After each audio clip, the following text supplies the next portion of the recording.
Il se réveille dans une fontaine juste en face de l'académie de magie. Avant même qu'il ne puisse comprendre comment il est arrivé là, un groupe de brutes attire son attention. Il rit, admirant à quel point il sert bien de punching ball. Il essaie de leur demander qui ils sont, mais cela ne fait qu'irriter leur chef. Le type attrape Léon par les cheveux et le traîne plus profondément dans la fontaine. C'est à ce moment-là que Léon comprend ce qui se passe.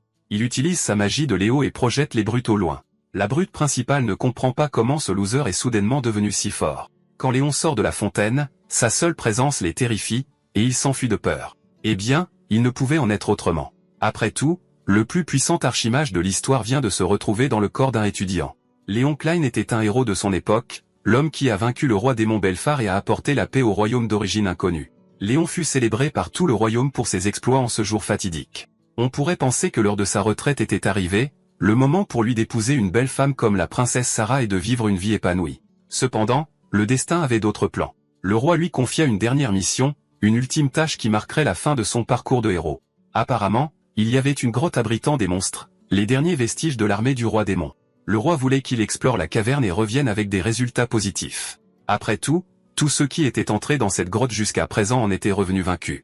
Naturellement, le roi avait de grands espoirs que le tueur du roi démon remporte une victoire. Léon savait ce qu'il devait faire. Il ne supportait pas de voir les personnes qui lui étaient chères menacées. Il devait éradiquer les derniers vestiges du roi démon pour le bien des enfants, ces mêmes orphelins qui le considéraient comme un modèle. Alors notre gars a accepté la mission sans se douter de rien, et un prince connu sous le nom de Shark fut chargé de le guider. Le jour de son départ arriva enfin, et le prince Shark finit par conduire notre héros dans la grotte corrompue.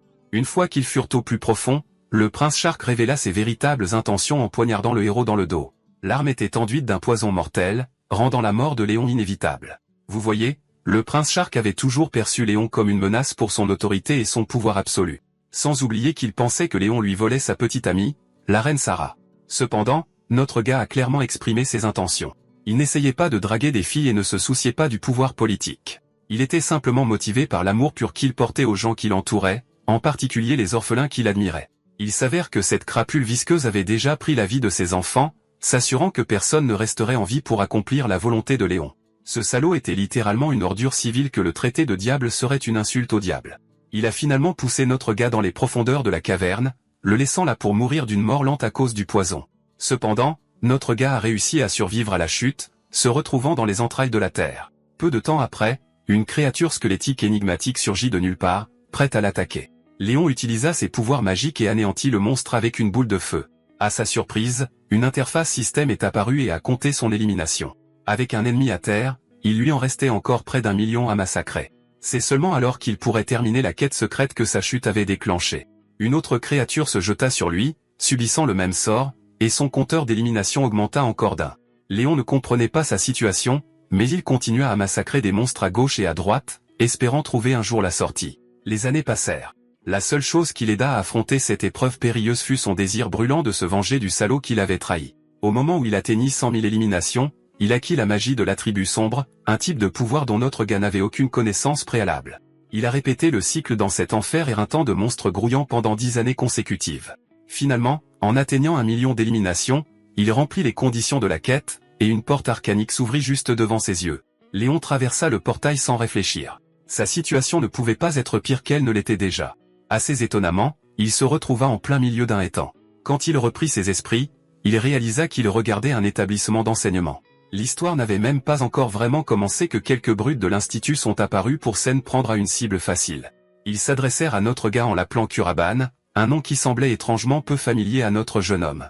Comme il ne savait même pas qui étaient ces voyous, notre gars posa naturellement la question. Bien sûr, le chef des malfrats s'est énervé. Il attrapa le héros par la tête et le plongea dans les hauts, essayant de s'assurer qu'il arrête de faire l'idiot et se souvienne de tout.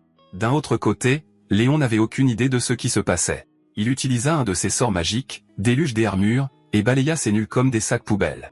Les malfrats ne comprenaient pas comment une mauviette venait de réussir un coup aussi impressionnant. Ces types ont pris une sage décision et ont détalé avant de se faire botter le cul davantage. Juste au moment où notre gars essayait de rassembler ses esprits, il entendit un son étrange.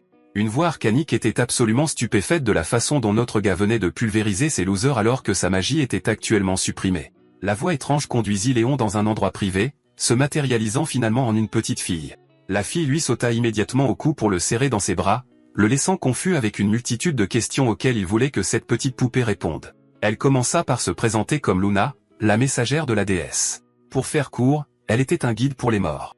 Léon était en fait décédé au moment où il a été poussé dans les profondeurs de la caverne. Le monde dans lequel il vivait actuellement était une réalité entièrement différente de celle qu'il connaissait autrefois. Quant au corps qu'il possédait, il appartenait à un garçon nommé Kuraban, un résident natif de ce monde.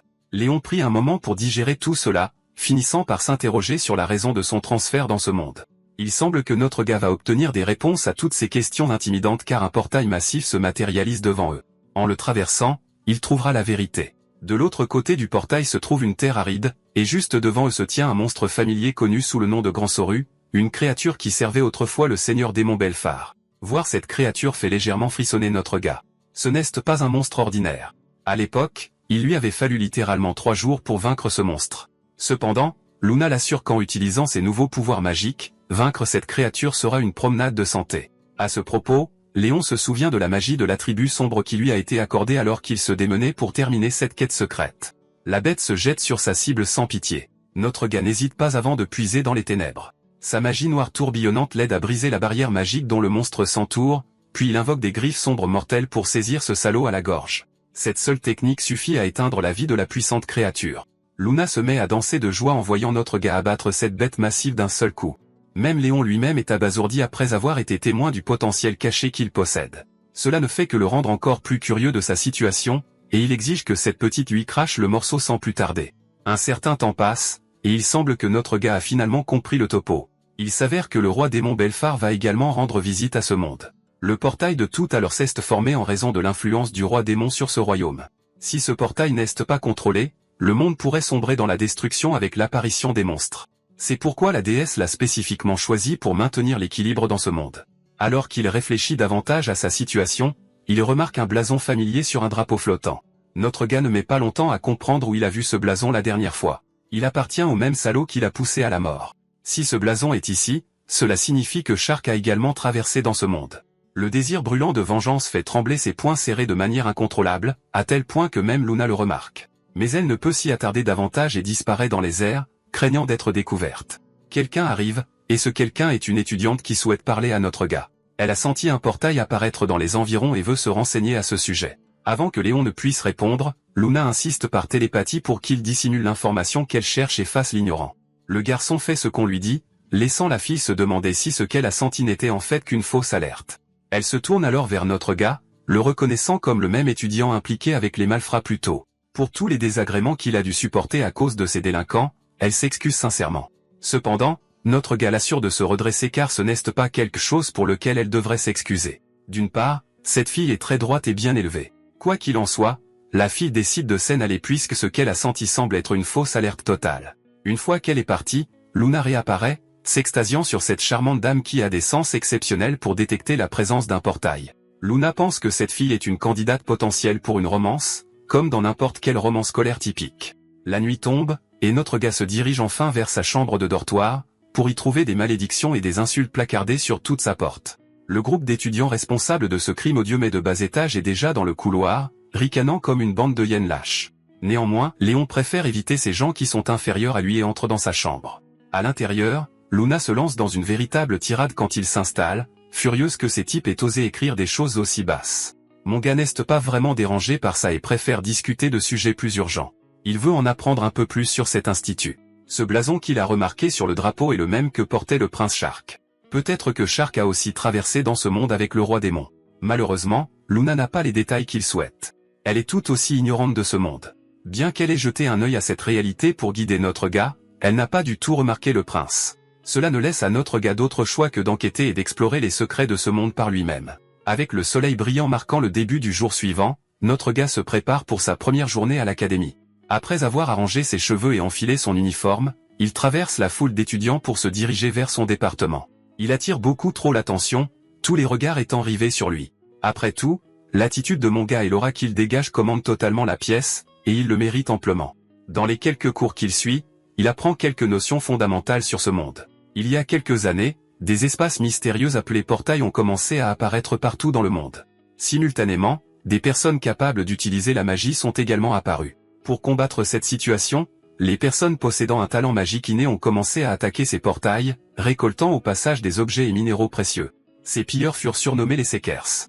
Avec le nombre croissant d'utilisateurs de magie souhaitant devenir des Seekers, le besoin d'instituts pour former ces talents s'est fait sentir. C'est ainsi que cette académie impériale sacrée a vu le jour. C'est un refuge sûr pour ceux qui aspirent à devenir des Seekers. Vous souvenez-vous de cette fille qui est venue voir notre gars à la recherche d'un portail?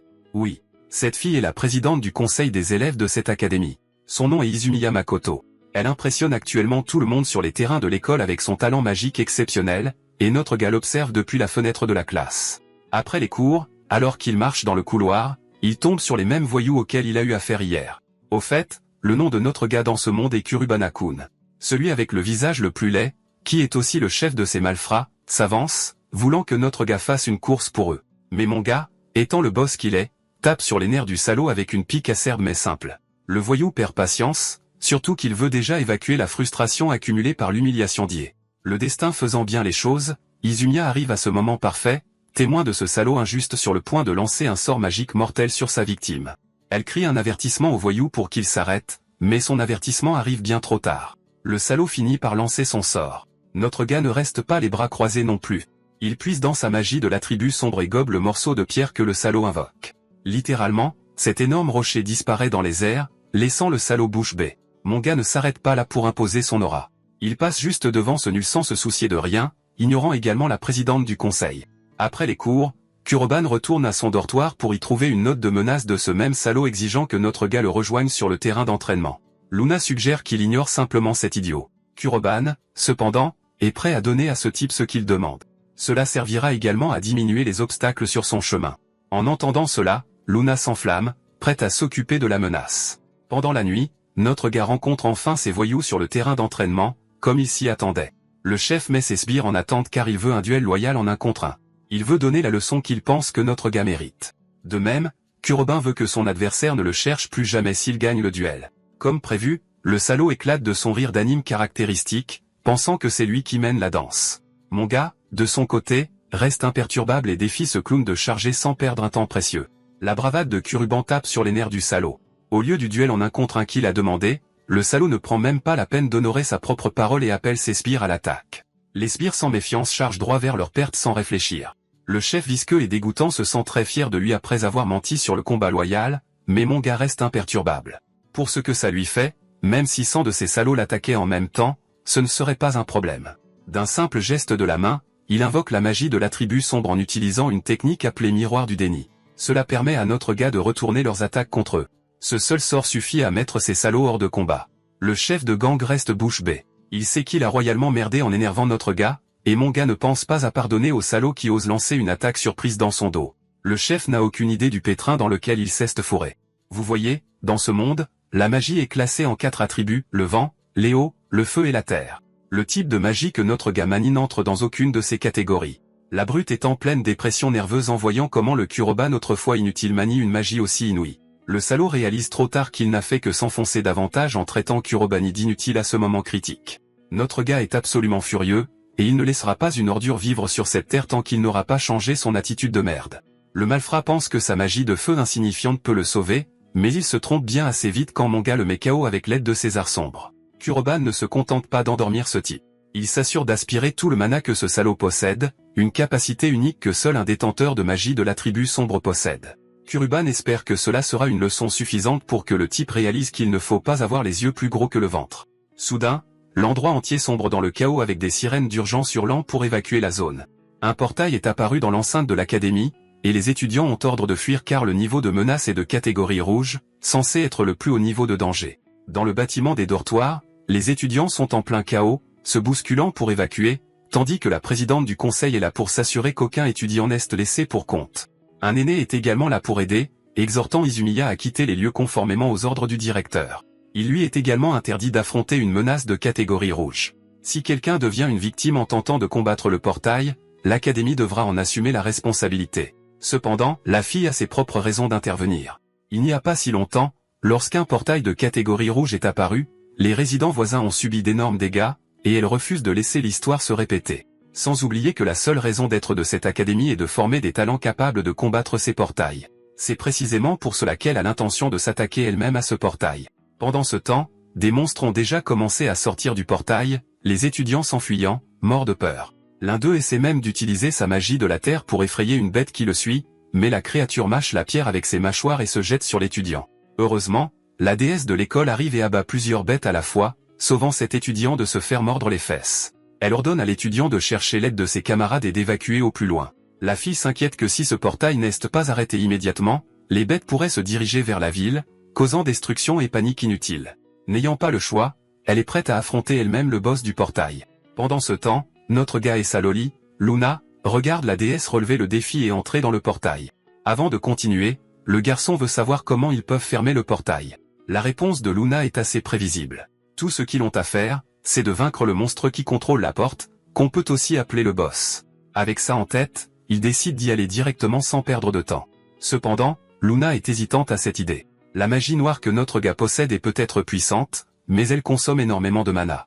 Mais mon gars n'est pas prêt à rester les bras croisés et à regarder la ville sombrer dans la destruction. Il doit agir et neutraliser la menace du mieux qu'il peut. Luna est fière de la personne qu'est notre gars.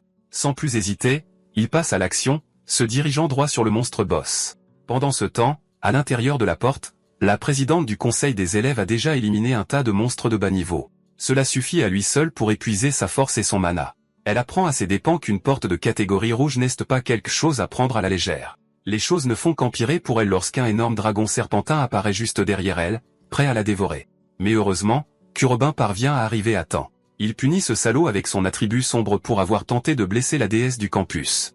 Alors que le monstre tombe, ses yeux parcourent la brume et se fixent sur son sauveur. Izumiya est abasourdi en voyant son camarade d'académie arriver et décimer la créature d'un seul coup.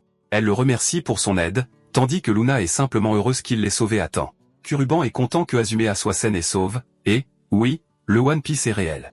Ce qui la dérange le plus, c'est le type de magie qu'il vient d'utiliser, ce qui l'amène même à se demander quel genre de type il est vraiment. Au lieu de se concentrer là-dessus, notre roi nonchalant insiste sur le fait qu'il devrait d'abord fermer la porte, lui rappelant que c'est pour cette mission qu'elle est venue à l'origine. Izumiya se souvient soudain de son véritable objectif et est d'accord pour finir le travail d'abord. Bien que dans un coin de sa tête, elle n'arrive pas à considérer Kurobaniren comme un élève ordinaire. C'est parce que ce type est arrivé bon dernier lors des combats simulés de l'académie, ce qui signifie que le gars avait les pires notes imaginables. Mais tout à coup, il se déplace comme Mike Tyson à son apogée, surtout quand il utilise ce type de magie étrange. Quoi qu'il en soit, ils se mettent en route pour nettoyer la porte et chercher le monstre boss. En chemin, ils sont confrontés à un groupe de monstres, ce à quoi Izumiya active son sort de prison aquatique, emprisonnant la plupart d'entre eux dans un vortex bleu, les faisant tournoyer dans une sphère d'eau flottante. Même Luna admet que cette présidente des élèves est impressionnante pour son calibre, ce qui plaît à notre gars, car Izumiya correspond bien à la candidate la mieux notée de l'Académie impériale. Soudain, le sol explose devant eux alors qu'un golem titanesque au physique sculpté tente de les écraser. Notre gars esquive la tentative d'écrasement du golem. Ripostant avec la magie de l'attribut sombre, Kurabeni lance cette fois l'âme aveugle, une puissante frappe de faisceau qui anéantit le golem en une seule explosion. Izumiya est stupéfaite en regardant le monstre tomber en morceaux, réalisant que cet homme se déplace comme une légende. Ce n'est même pas le fait qu'il utilise un type de magie unique, mais plutôt l'efficacité avec laquelle il utilise chaque sort, avec une vitesse d'incantation parfaite. C'est presque comme si elle regardait un mage expérimenté, quelqu'un qui avait passé des décennies sur le champ de bataille avant ce combat médiocre. Quoi qu'il en soit, le duo s'avance pour affronter le boss, l'air. Kurobani dit à la présidente des élèves de se préparer alors qu'ils entrent tous les deux dans la salle du maître de la porte. Cette nouille rouge est un dragon de malade avec un design incroyable. La bête est officiellement appelée un dragon de lave, et ce n'est pas une menace ordinaire. Izumiya le qualifie de monstre extrêmement puissant documenté dans leur livre.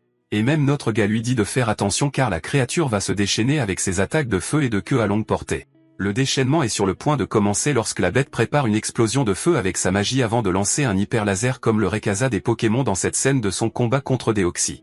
L'attaque de queue suit peu après, alors que Izumiya est prise au dépourvu et parvient à peine à éviter d'être écrasée sous son poids. C'est entièrement grâce aux avertissements de Kuroban qu'elle a réussi à se préparer à l'esquive. Ripostant comme il se doit, la présidente des élèves lance une énorme lance de glace, mais le dragon la brise sans subir la moindre égratignure. C'est un choc total pour elle car la lance de glace est littéralement censée être super efficace contre les créatures de type feu, mais la chaleur intense de ce dragon de lave la fait fondre avant même de l'atteindre. Le combat n'est pas terminé, et Kuraban est prêt à passer à la vitesse supérieure. Il lance le sort griffe mortelle, invoquant des griffes de magie noire depuis le sol pour frapper le dragon de toutes les directions. À ce moment, le dragon de lave choisit d'utiliser ses ailes et d'échapper rapidement à la confrontation au lieu de se faire empaler. Luna pense que ce monstre lâche triche, mais c'est une stratégie valide quand le monstre a littéralement des ailes pour voler. Izumiya ne s'attendait pas à ce que les choses prennent cette tournure et demande des instructions pour leur prochaine stratégie, ce qui pousse notre gars à lui demander d'utiliser une magie autre que sa capacité de glace. La présidente des élèves lui assure qu'elle a accès à d'autres formes de magie, ce qui est parfait car Kuroban lui ordonne de ralentir la créature en utilisant ce genre de magie. Izumiya comprend son rôle et fait confiance au plan de notre gars. Suite à cela, elle puise immédiatement dans la magie du vent, créant une tempête verte avant de lancer une véritable rafale aérienne. Cette attaque est extrêmement efficace contre le Pokémon de type vol. Je veux dire, le monstre. Le dragon de lave a du mal à résister à la force du vent, ce qui le force à s'immobiliser. Luna fait signe à notre gars d'agir avec la seule opportunité qu'il a, alors Kurobani puise à nouveau dans sa magie noire spéciale. Des papillons du vide l'encerclent alors qu'il les envoie vers le monstre boss en utilisant une capacité appelée Maître des Abysses. Les papillons entourent la créature jusqu'à ce que Kuroban claque des doigts, agissant comme s'il était le héros X de l'anime. Ces mêmes papillons sont en fait des pièges à détonation. Pensez-y comme à des mini-grenades télécommandées, et toutes s'illuminent pour exploser en même temps. Cette réaction en chaîne est si dévastatrice qu'elle anéantit la bête avec un impact total. Kuroban regarde la créature se faire pulvériser en pleine face. À la fin, le dragon de lave gît sur le sol, les ailes en lambeaux, la peau brûlée, et vaincu. Luna félicite son maître pour son exploit remarquable d'avoir vaincu le maître de la porte. Même Izumiya est stupéfaite, et bien qu'elle ait une tonne de questions à lui poser à la manière des paparazzi, pour l'instant, elle est juste heureuse de célébrer la fin de la bataille épique à laquelle ils ont participé. Kuroban pense la même chose, et les deux finissent par fermer la porte rouge, rentrant sains et saufs. Les créatures à l'extérieur avaient déjà été éliminées par la présidente des élèves, ce qui signifie qu'il n'y a pas eu de réels dégâts. Soudain, la présidente des élèves est interpellée par quelqu'un qui est suprêmement furieux de sa désobéissance. C'est le directeur de l'Académie impériale sacrée, Shiro Atsushi, et il veut savoir pourquoi elle s'est rebellée contre ses ordres et s'est aventurée à l'intérieur de la porte. Notre gars consulte immédiatement son Google local, alias Luna, pour se renseigner sur ce type au hasard. Shidu Atsushi est un directeur ostentatoire de l'Académie, avec une institution qui rassemble et perfectionne les mages. Et grâce à cela, il a acquis une richesse digne des Androutat. Cela fait réfléchir notre gars, car si ce type est vraiment le directeur de l'Académie, il doit avoir un lien quelconque avec le prince Shark. En même temps, il est bien trop tôt pour faire une telle supposition pour l'instant. Izumiya fait face au directeur en s'excusant immédiatement, soulignant qu'elle ne pouvait pas rester là à regarder les gens être menacés par le danger. Mais le directeur obstiné la coupe, la traitant avec condescendance pour avoir joué les justicières. Il lui pose la fameuse question « et si ?», demandant ce qui se serait passé si la situation avait mal tourné. Venant à sa rescousse, notre gars soutient humblement que le directeur pourrait au moins avoir quelques mots d'encouragement pour les actions vaillantes de la présidente des élèves. Shidu exige de savoir qui est ce nouveau, lui rappelant qu'il n'a pas à se mêler de leur conversation.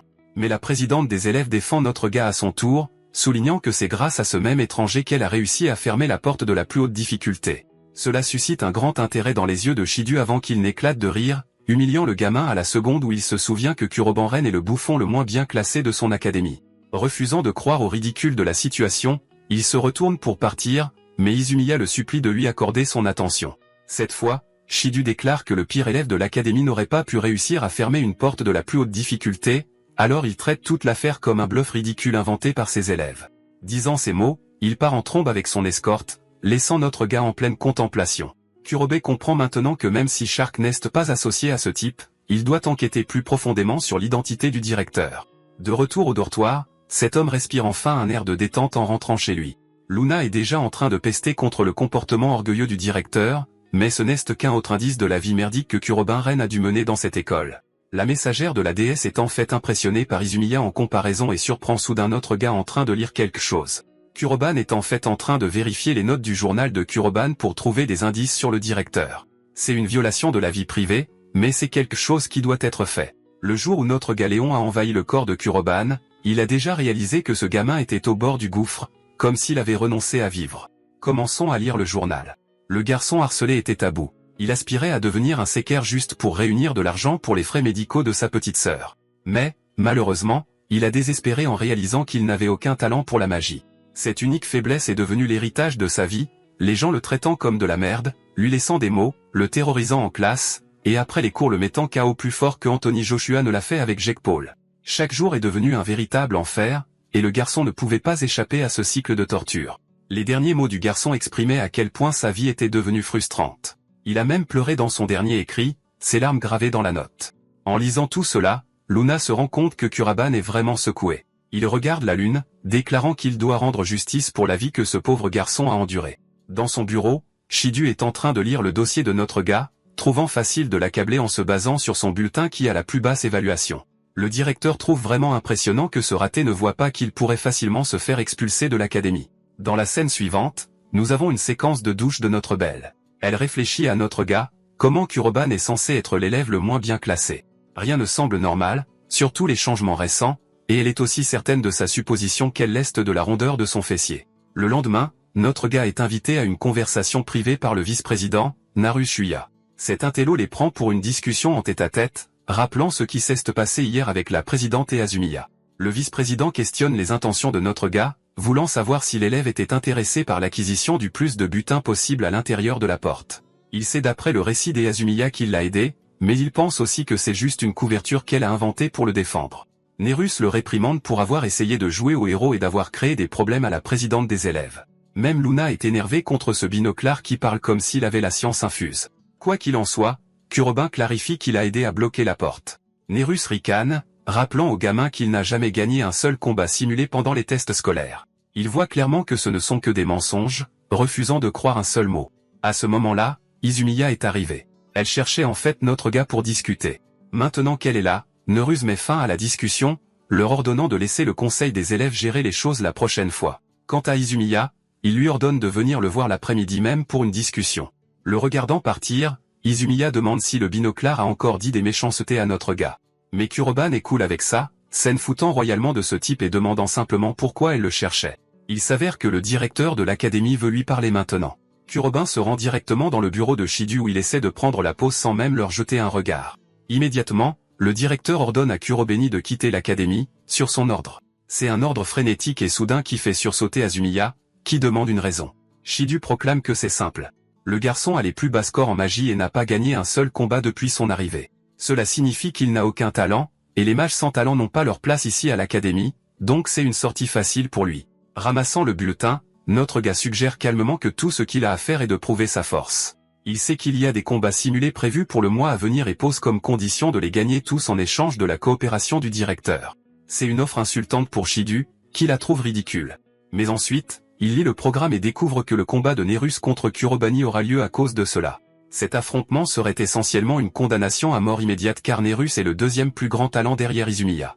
Le directeur accepte cette offre, à la grande satisfaction de notre gars. Kuroban est si heureux d'effacer l'arrogance de cet homme de son visage. De retour au dortoir la même nuit, notre gars est occupé à revoir le programme avec Luna. Alors qu'il quittait le bureau de l'administration, la présidente des élèves l'a arrêté, le suppliant de revenir sur ses paroles. Sa position n'a jamais été en danger au départ car l'académie n'expulse jamais personne pour de mauvaises notes. C'est juste que le directeur a une dent contre ce gars. Le problème en perdant les combats simulés, c'est qu'il sera inévitablement expulsé maintenant.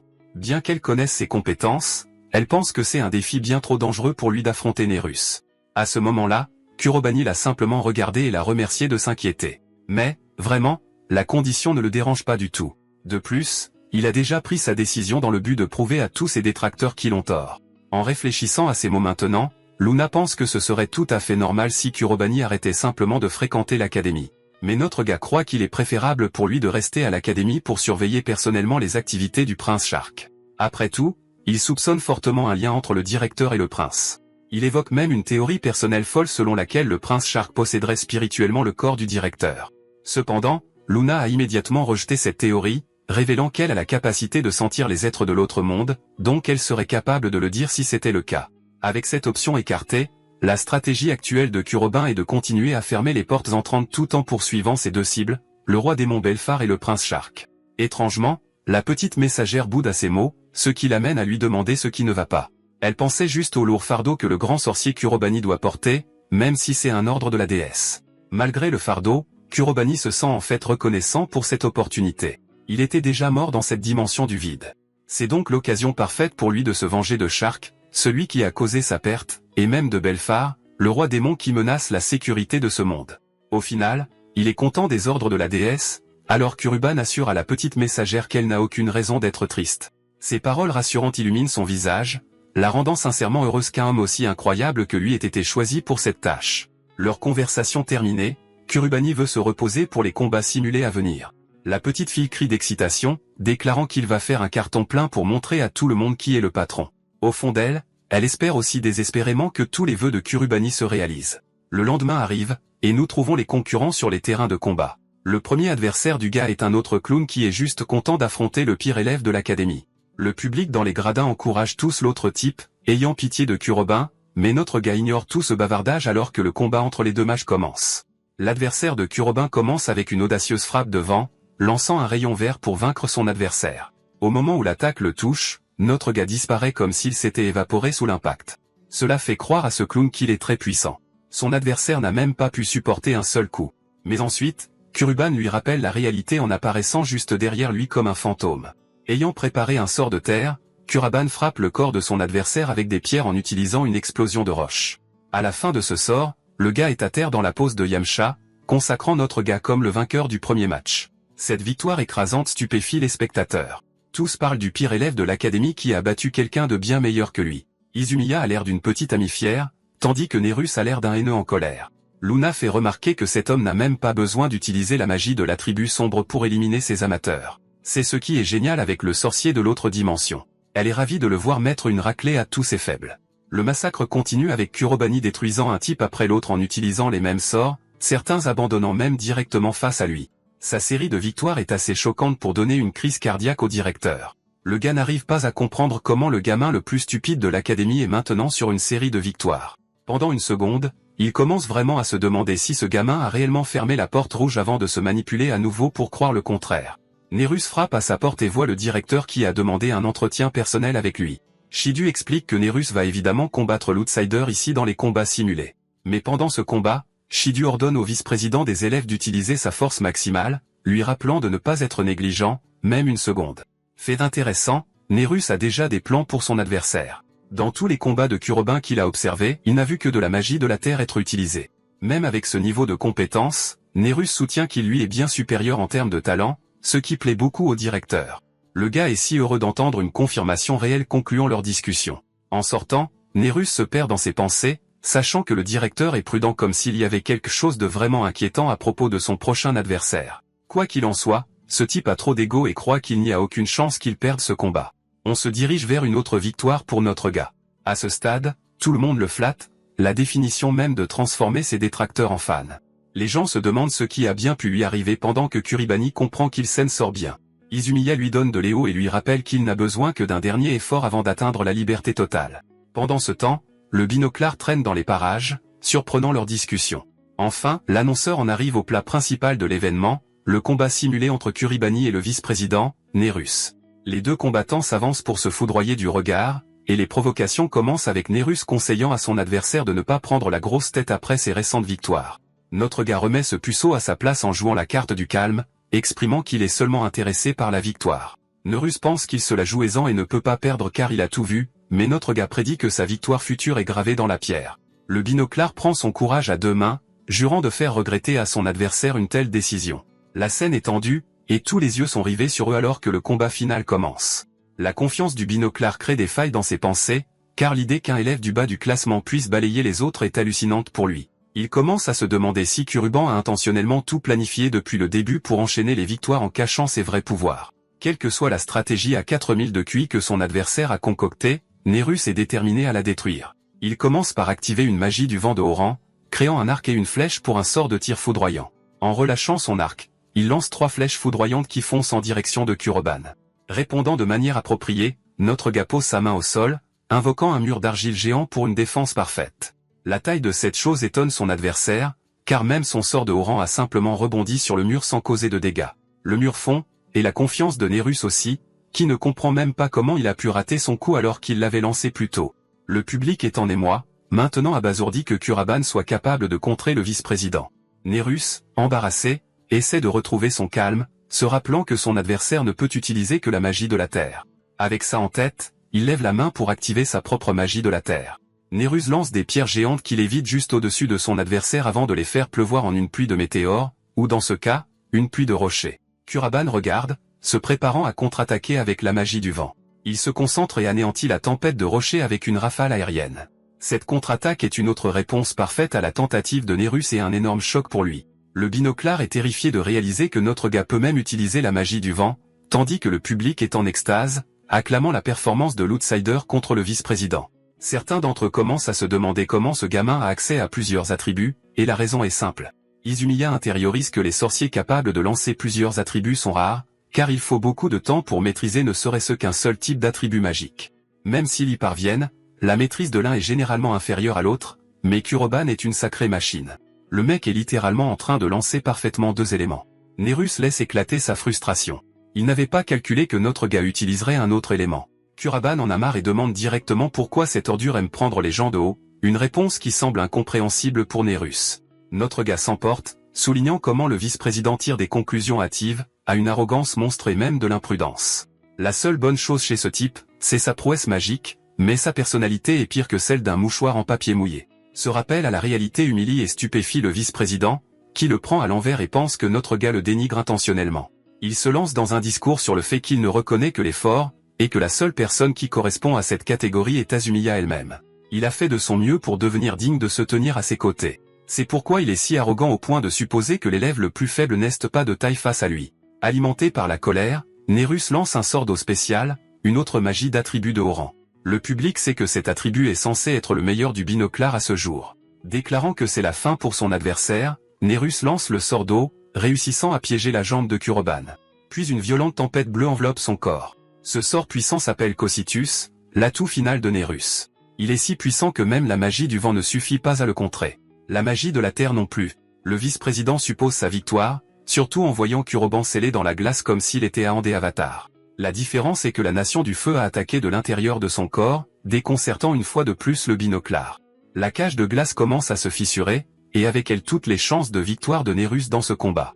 La glace est pulvérisée par les flammes brûlantes de Kuroban, une révélation d'un troisième attribut de la part de l'élève le plus faible. Mais ce n'est pas tout. Kuroban continue pour prouver qu'il peut lancer plus de types de magie. Par exemple, il rassemble assez de glace pour former un rocher gigantesque. Puis il le pulvérise de toutes ses forces, dispersant les fragments à travers l'arène. Ces fragments frappent le sol tout autour de Nerus, une attaque à large portée qui lui inflige des dégâts minimes car la plupart des fragments le frôlent. À la fin de cette tempête de glace, le vice-président est à genoux comme un bon toutou, sans aucune défense contre elle. Kuroban domine sa victime avant de laisser le clown avec un seul conseil pour ses objectifs futurs. Il dit à Nerus que la seule façon pour lui d'atteindre ses objectifs d'acquérir de la force est de regarder plus loin devant au lieu de regarder derrière. Mais même s'il le faisait, il ne pourrait pas dépasser ses limites. En gros, mon gars a sorti le clash le plus poli et dévastateur de tous les temps. À la fin, Nerus pose la même question que tout le monde. Qui est cet homme? Il essaie de foncer sur Kuroban, qui ne prend même pas la peine de le regarder alors qu'il s'effondre. Le combat est terminé. Kuroban Ren est officiellement déclaré vainqueur. Le soir même, nous avons une réaction savoureuse du directeur qui est furieux, incapable de concevoir comment l'élève le plus faible a pu sortir 4 attributs de son chapeau. Les mots d'Izumiya lui reviennent en mémoire, et pourtant il nie la vérité même face à des preuves convaincantes. Prenant les choses en main, il maudit notre gars, se prenant littéralement la tête avec un enfant, au passage, et compose un numéro pour le faire expulser de force. C'est la nuit, et pendant que Luna est en train de sommeiller, notre gars met de l'ordre dans ses pensées après le combat qu'il a gagné. Grâce à cela, il a réussi à faire en sorte que le directeur révoque son expulsion, ce qui soulève la question, quelle stratégie doit-il adopter à partir de maintenant? Il a déjà un tas de notes griffonnées, ses 2 principales menaces, et le lien de l'académie avec tout cela. Bien qu'il veuille personnellement poser des questions au directeur, il s'avère que celui-ci est parti en voyage d'affaires. Cela signifie que sa priorité absolue en ce moment sont les portails problématiques. S'il peut seulement les bloquer, alors il pourra tranquillement relier les points derrière ceux connectés au roi démon Belphar. Le grand mage se demande qui sera sa première cible alors que la scène passe au lendemain matin dans sa salle de classe. Une certaine silhouette entre en classe, captant immédiatement l'attention de notre gars. Le professeur écrit son nom au tableau, se déclarant le nouvel enseignant assigné à la classe. Ashiba comprend que c'est une nouvelle soudaine, mais espère que les élèves prendront bien soin de lui. Les filles sont déjà en admiration devant ce type, tandis que notre gars lance un regard suspicieux, sachant que quelque chose cloche. Pendant la pause à la cafétéria, les élèves discutent des combats simulés épiques. Tous sont occupés à parler de la performance exceptionnelle de Kuroban, en particulier de la façon dont il a dominé le 2e meilleur atout de l'académie. Certains d'entre eux commencent même à se demander si ce type sera capable de leur enseigner la magie. Izumiya vient s'asseoir en face de notre gars et le félicite pour sa performance exceptionnelle lors des combats simulés. Kuroban accepte le compliment chaleureux pendant qu'elle continue de le flatter et le remercie encore plus d'avoir corrigé le comportement de Naruzu. Même si le binoclard se sentait dégoûté d'être traité avec condescendance, il a fini par être d'accord avec les paroles de son adversaire. Malgré tout, Izumiya refuse de laisser passer la situation concernant le directeur, en particulier la façon dont il a géré l'affaire de l'expulsion. Cela rend Kuroban assez curieux pour poser des questions sur la personnalité de Shidu, se demandant s'il a toujours été comme ça. Apparemment, Shidu était un ancien chercheur, donc c'était un bon mage. Mais dernièrement, les gens ont commencé à spéculer sur le fait qu'il aurait de mauvaises fréquentations. Cela correspond à l'hypothèse de Kuroban. Mais soudain, la nouvelle tombe, une augmentation du nombre de portails. Ces portails apparaissent partout, mais sont également fermés par des héros compétents. Malgré tout, on dit aux gens de rester sur leur garde et on les exhorte à ne pas approcher des portails environnants, surtout s'ils sont des citoyens ordinaires sans magie. Cela rappelle à Kuroban les mots de Luna. Elle lui a dit que tout portail laissé sans surveillance trop longtemps finirait par libérer des monstres qui ravageraient le monde entier. Bien sûr, pas sous la surveillance de cet homme, car il allait s'assurer qu'un sombre avenir ne se produise jamais. Le grand mage fait part de sa demande personnelle à Izumiya, et ce dont il parle reste inexpliqué alors que la scène coupe au milieu de la nuit. Kuruban a l'intention de patrouiller cette région pour vérifier si un portail apparaîtrait à proximité aujourd'hui, tandis que Luna raconte comment il a nettoyé tous les portails qui sont apparus dès leur apparition. Elle trouve ça vraiment cool qu'il soit le super-héros secret qui élimine les portails sans que personne ne le remarque. Au milieu de leur conversation, un portail vert s'ouvre. C'est un niveau de catégorie verte. Kuroban entre avec assurance, intéressé par l'exploration de l'environnement environnant. Ce ne sont que des arbres, bien qu'ils soient très difficiles de voir à cause du brouillard, et Luna l'exhorte à être prudent à chaque pas. Un peu plus tard, cet homme laisse des cadavres de monstres derrière chaque pas et entre dans la partie la plus profonde de la forêt. Étrangement, Luna fait remarquer qu'il n'y a rien autour, mais Kuroban sent alors une présence juste derrière elle. La petite guimauve est attrapée par une créature et arrachée à son maître. Au moment où elle se retourne, elle voit un démon démoniaque de paralysie du sommeil prêt à la dévorer d'une seule bouchée. Luna crie, rappelant à la créature qu'elle n'est pas censée être dévorée et fait de son mieux pour s'échapper. Pendant ce temps, notre gars lui ordonne de rester immobile, faisant un geste proactif pour utiliser une fois de plus la magie de la tribu sombre. Des griffes violettes jaillissent de l'arbre, s'élançant dans un effort pour empaler la gargouille. La créature tente de s'échapper, mais une griffe mortelle finit par le percer de toutes parts, transformant le monstre en tranche de fromage. Les coups sont fatals, faisant tomber le monstre au sol. Luna se précipite vers son maître, le remerciant de lui avoir sauvé la vie. Elle est incroyablement impressionnée par son déploiement magique rapide, craignant d'y être morte, mais Kuroban explique qu'il a fini par s'habituer aux embuscades soudaines dans les profondeurs de la région infernale. C'est pourquoi il est capable de réagir rapidement sans inquiétude, impressionnant davantage la petite guimauve flottante. Le portail est nettoyé peu de temps après, la mission du jour étant terminée. Kuruban est content d'avoir nettoyé cette région de portail et s'apprête à repartir quand soudain une volée de pics de terre fonce sur lui. Il s'écarte de leur trajectoire, évitant chaque coup et se concentrant sur l'assaillant qui vient de tenter de lui tendre une embuscade. Kuroban localise cette personne qui le regarde d'en haut, depuis le sommet d'un bâtiment. Ce type est sacrément impressionné, et il est assez évident que ce mec est en fait Ashiba, son nouveau professeur, qui se trouve être un John Wick à temps partiel. Bien sûr, notre gars n'a absolument aucune idée de qui est ce type, juste qu'il s'agit d'une menace imminente à gérer. Immédiatement, Kuroban ordonne à Luna de se cacher car ils font face à un adversaire compétent. Elle s'enfuit tandis que notre gars exige de connaître son identité et ses intentions en l'attaquant. L'assaillant ne semble pas intéressé à répondre à ses questions et répond simplement avec un sort de feu flamboyant à la place. L'attaque est esquivée par Kuroban immédiatement après, ce qui lui vaut les éloges de Ashiba, mais il n'a pas tout à fait terminé car il lui lance des frappes de flammes plus violentes venant de toutes les directions. Maintenant, notre gars est encerclé et il n'a nulle part où fuir. Ashiba est confiant que celle-ci fera mouche, mais il a oublié de prendre en compte un facteur crucial. Le sorcier ultime commande la magie des ténèbres en utilisant un sort appelé le dévoreur sinistre, qui crée un espace ouvert, avalant toutes les flammes dans une autre dimension. Kuroban cesse de débarrasser de l'attaque sans effort, stupéfiant l'assassin qui n'avait jamais vu ce genre de magie utilisée de sa vie. Refusant de le laisser s'échapper, Kuroban commande l'utilisation de la griffe mortelle comme son deuxième sort de magie d'attribut sombre. Des pics jaillissent près de lui et démolissent le bâtiment même sur lequel il se tenait, mais heureusement, Ashiba a réussi à s'échapper sans subir de blessures mortelles. Il a une entaille profonde au bras, réfléchissant au fait que son adversaire a accès à un étrange type de magie. Mais au lieu de se concentrer là-dessus, son objectif actuel est de prioriser la fuite car le prédateur est rapidement devenu la proie. Dans un nuage de fumée, l'assassin quitte la scène avec succès, à la grande déception de Kuroban. La petite guimauve sort de sa cachette et apprend la situation. Dans la scène suivante, ils sont tous les deux de retour au dortoir, discutant de l'identité de l'agresseur. Notre gars n'a aucune idée pour l'instant, mais il a pu mémoriser en toute sécurité les mouvements de l'assassin. L'instinct de Kuroban lui hurle que l'assassin est en quelque sorte lié à l'académie, et il jure d'attraper ce type pour de bon la prochaine fois, ayant même l'intention de rassembler toutes les informations possibles sur lui. Le jour suivant, nous sommes de retour dans la salle de classe. Ici, Kuruban s'approche et observe l'instructeur griffonné au tableau. Peu après le cours, Ashiba trouve l'élève, exprimant un grand intérêt pour lui après avoir appris sa capacité à fermer le portail rouge tout seul. Bien sûr, Kuroban ridiculise le directeur pour ne toujours pas croire en son accomplissement. Jouant le rôle d'une personne de confiance, Ashiba l'assure qu'il croit les paroles du garçon et qu'il a pu le confirmer lors de ses combats simulés. De manière menaçante, il souhaite bonne chance à l'élève pour ses futures performances. Ils se séparent, mais ce professeur a ce sourire manipulateur et sournois à la Light Yagami, comme s'il avait obtenu ce qu'il voulait. Dans la séquence suivante, Ashiba note discrètement la tentative de Kuroban sur un autre portail. Il est vengeur pour ce qui s'est passé lors de leur dernier combat et a l'intention de faire souffrir le garçon. C'est seulement parce qu'il a baissé sa garde l'autre jour, mais maintenant il ne se laissera pas surprendre une seconde fois, surtout avec un nouvel appareil qu'il a sur lui. Au grand choc de cet homme, Kuroban termine le portail en un temps record, comme s'il n'avait jamais existé. Il l'a nettoyé au moment même où Ashiba réfléchissait, et pourtant le mec pense encore qu'il va gagner. Utilisant l'appareil, il fait signe à ses hommes d'intervenir.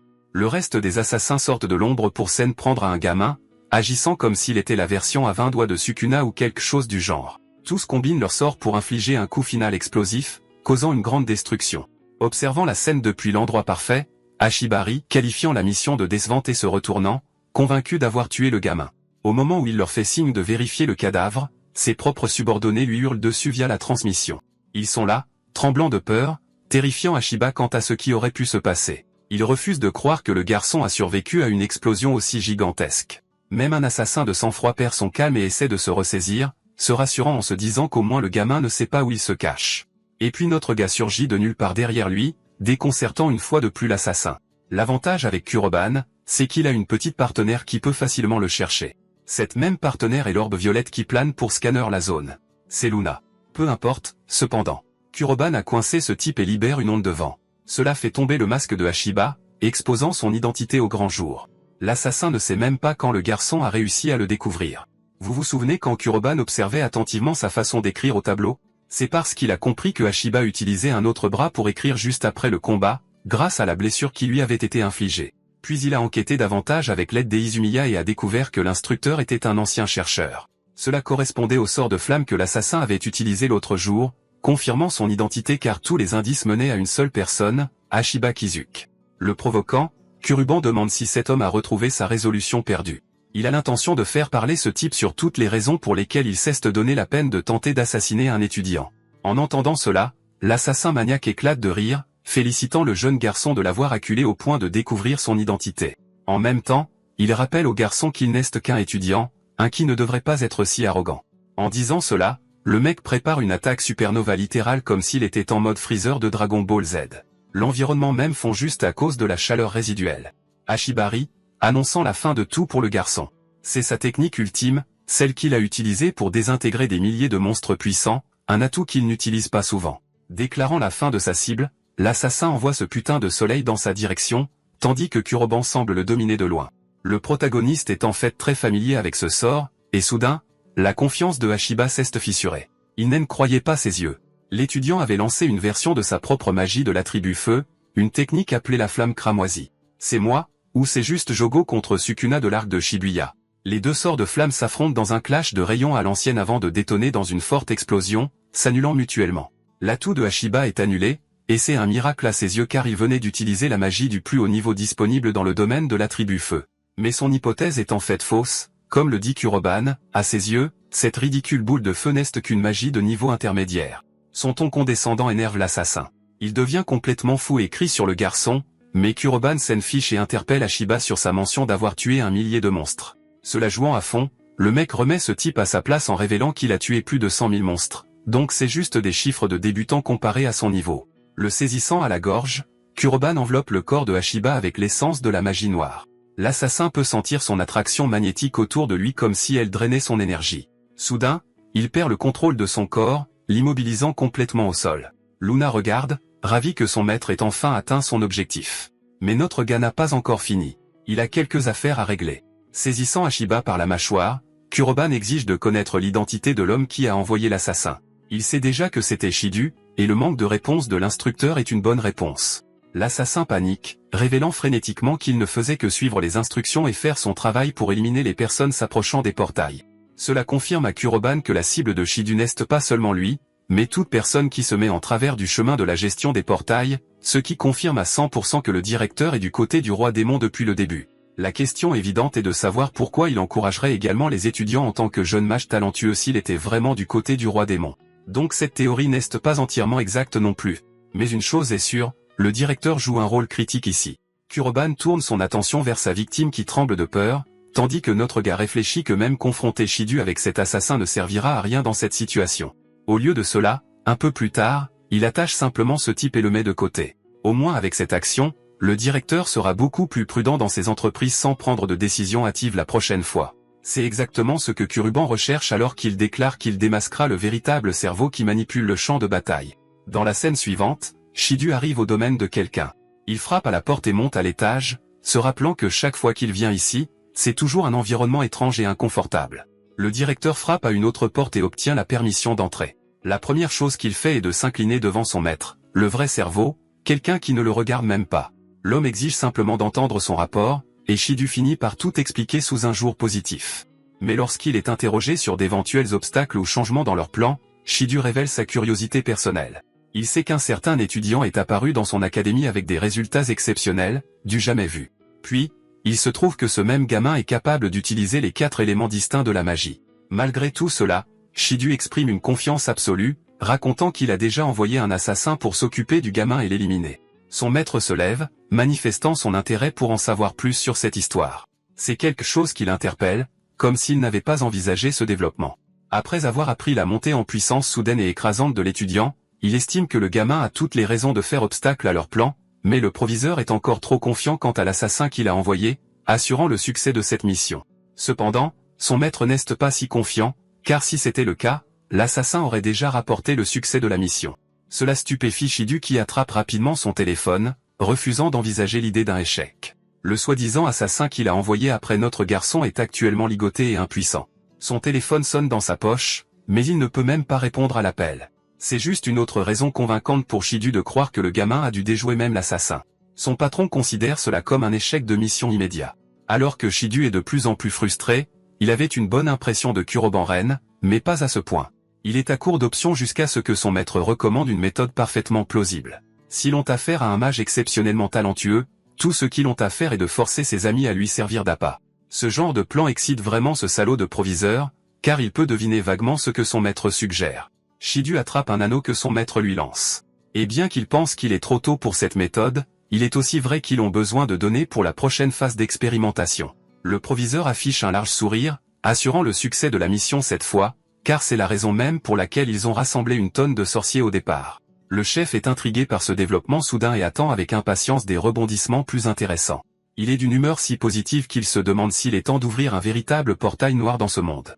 Et gardez à l'esprit que le portail de la plus haute difficulté connue actuellement est le rouge. Le lendemain même de cette discussion, notre garçon est convoqué au bureau pour une autre annonce étrange.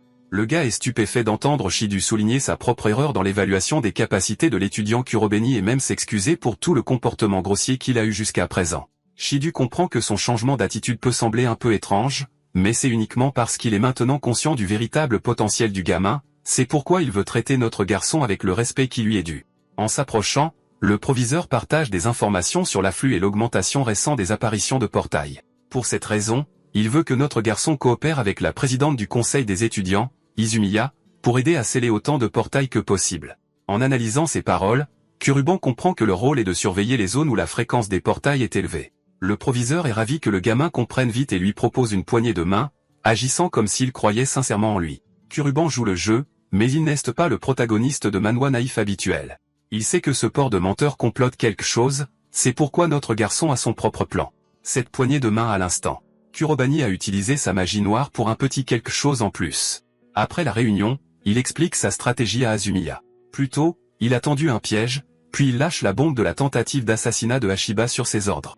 On ne sait pas si le proviseur a déjà compris, mais Kurobani peut facilement voir à travers les véritables objectifs de Shidu. Cela amène la présidente du conseil à se demander pourquoi il n'a pas simplement rejeté l'offre du type, car cela n'a aucun sens. Malheureusement, Kuroban admet qu'ils doivent s'occuper des portails et qu'il a son propre plan pour contrer les choses. Le problème est qu'il n'a pensé qu'à lui-même, donc il prévoit aussi de sceller les portails tout seul. Soudain, Izumiya élève la voix, exprimant son choix de participer aussi. Elle ne veut pas ignorer la réalité simplement parce que c'est dangereux et veut aider son ami chaque fois que nécessaire. Même Luna peut voir que cette fille est obstinément déterminée, donc il ne sert à rien de la contredire. Finalement, notre garçon accepte et fixe les heures de la soirée pour leur mission. Dans la scène suivante, il se prépare pour le raid. En se promenant dans la zone, il ne sent étrangement aucun éveil de portail. Pendant qu'ils ont du temps libre, Kurobani lui demande directement si elle a peur des monstres qui se cachent au fond des portails. Disant toute la vérité, même la présidente du conseil admet qu'une partie d'elle est terrifiée. Mais malgré ses peurs, elle a le devoir de protéger les innocents des gens qui les menacent. C'est la raison même pour laquelle elle s'est engagée à devenir une sorcière au départ. Son sens aigu de la justice est en fait un reflet clair de l'image passée du grand sorcier. C'étaient les mots exacts que cet homme a prononcés avant son voyage pour tuer le roi démon.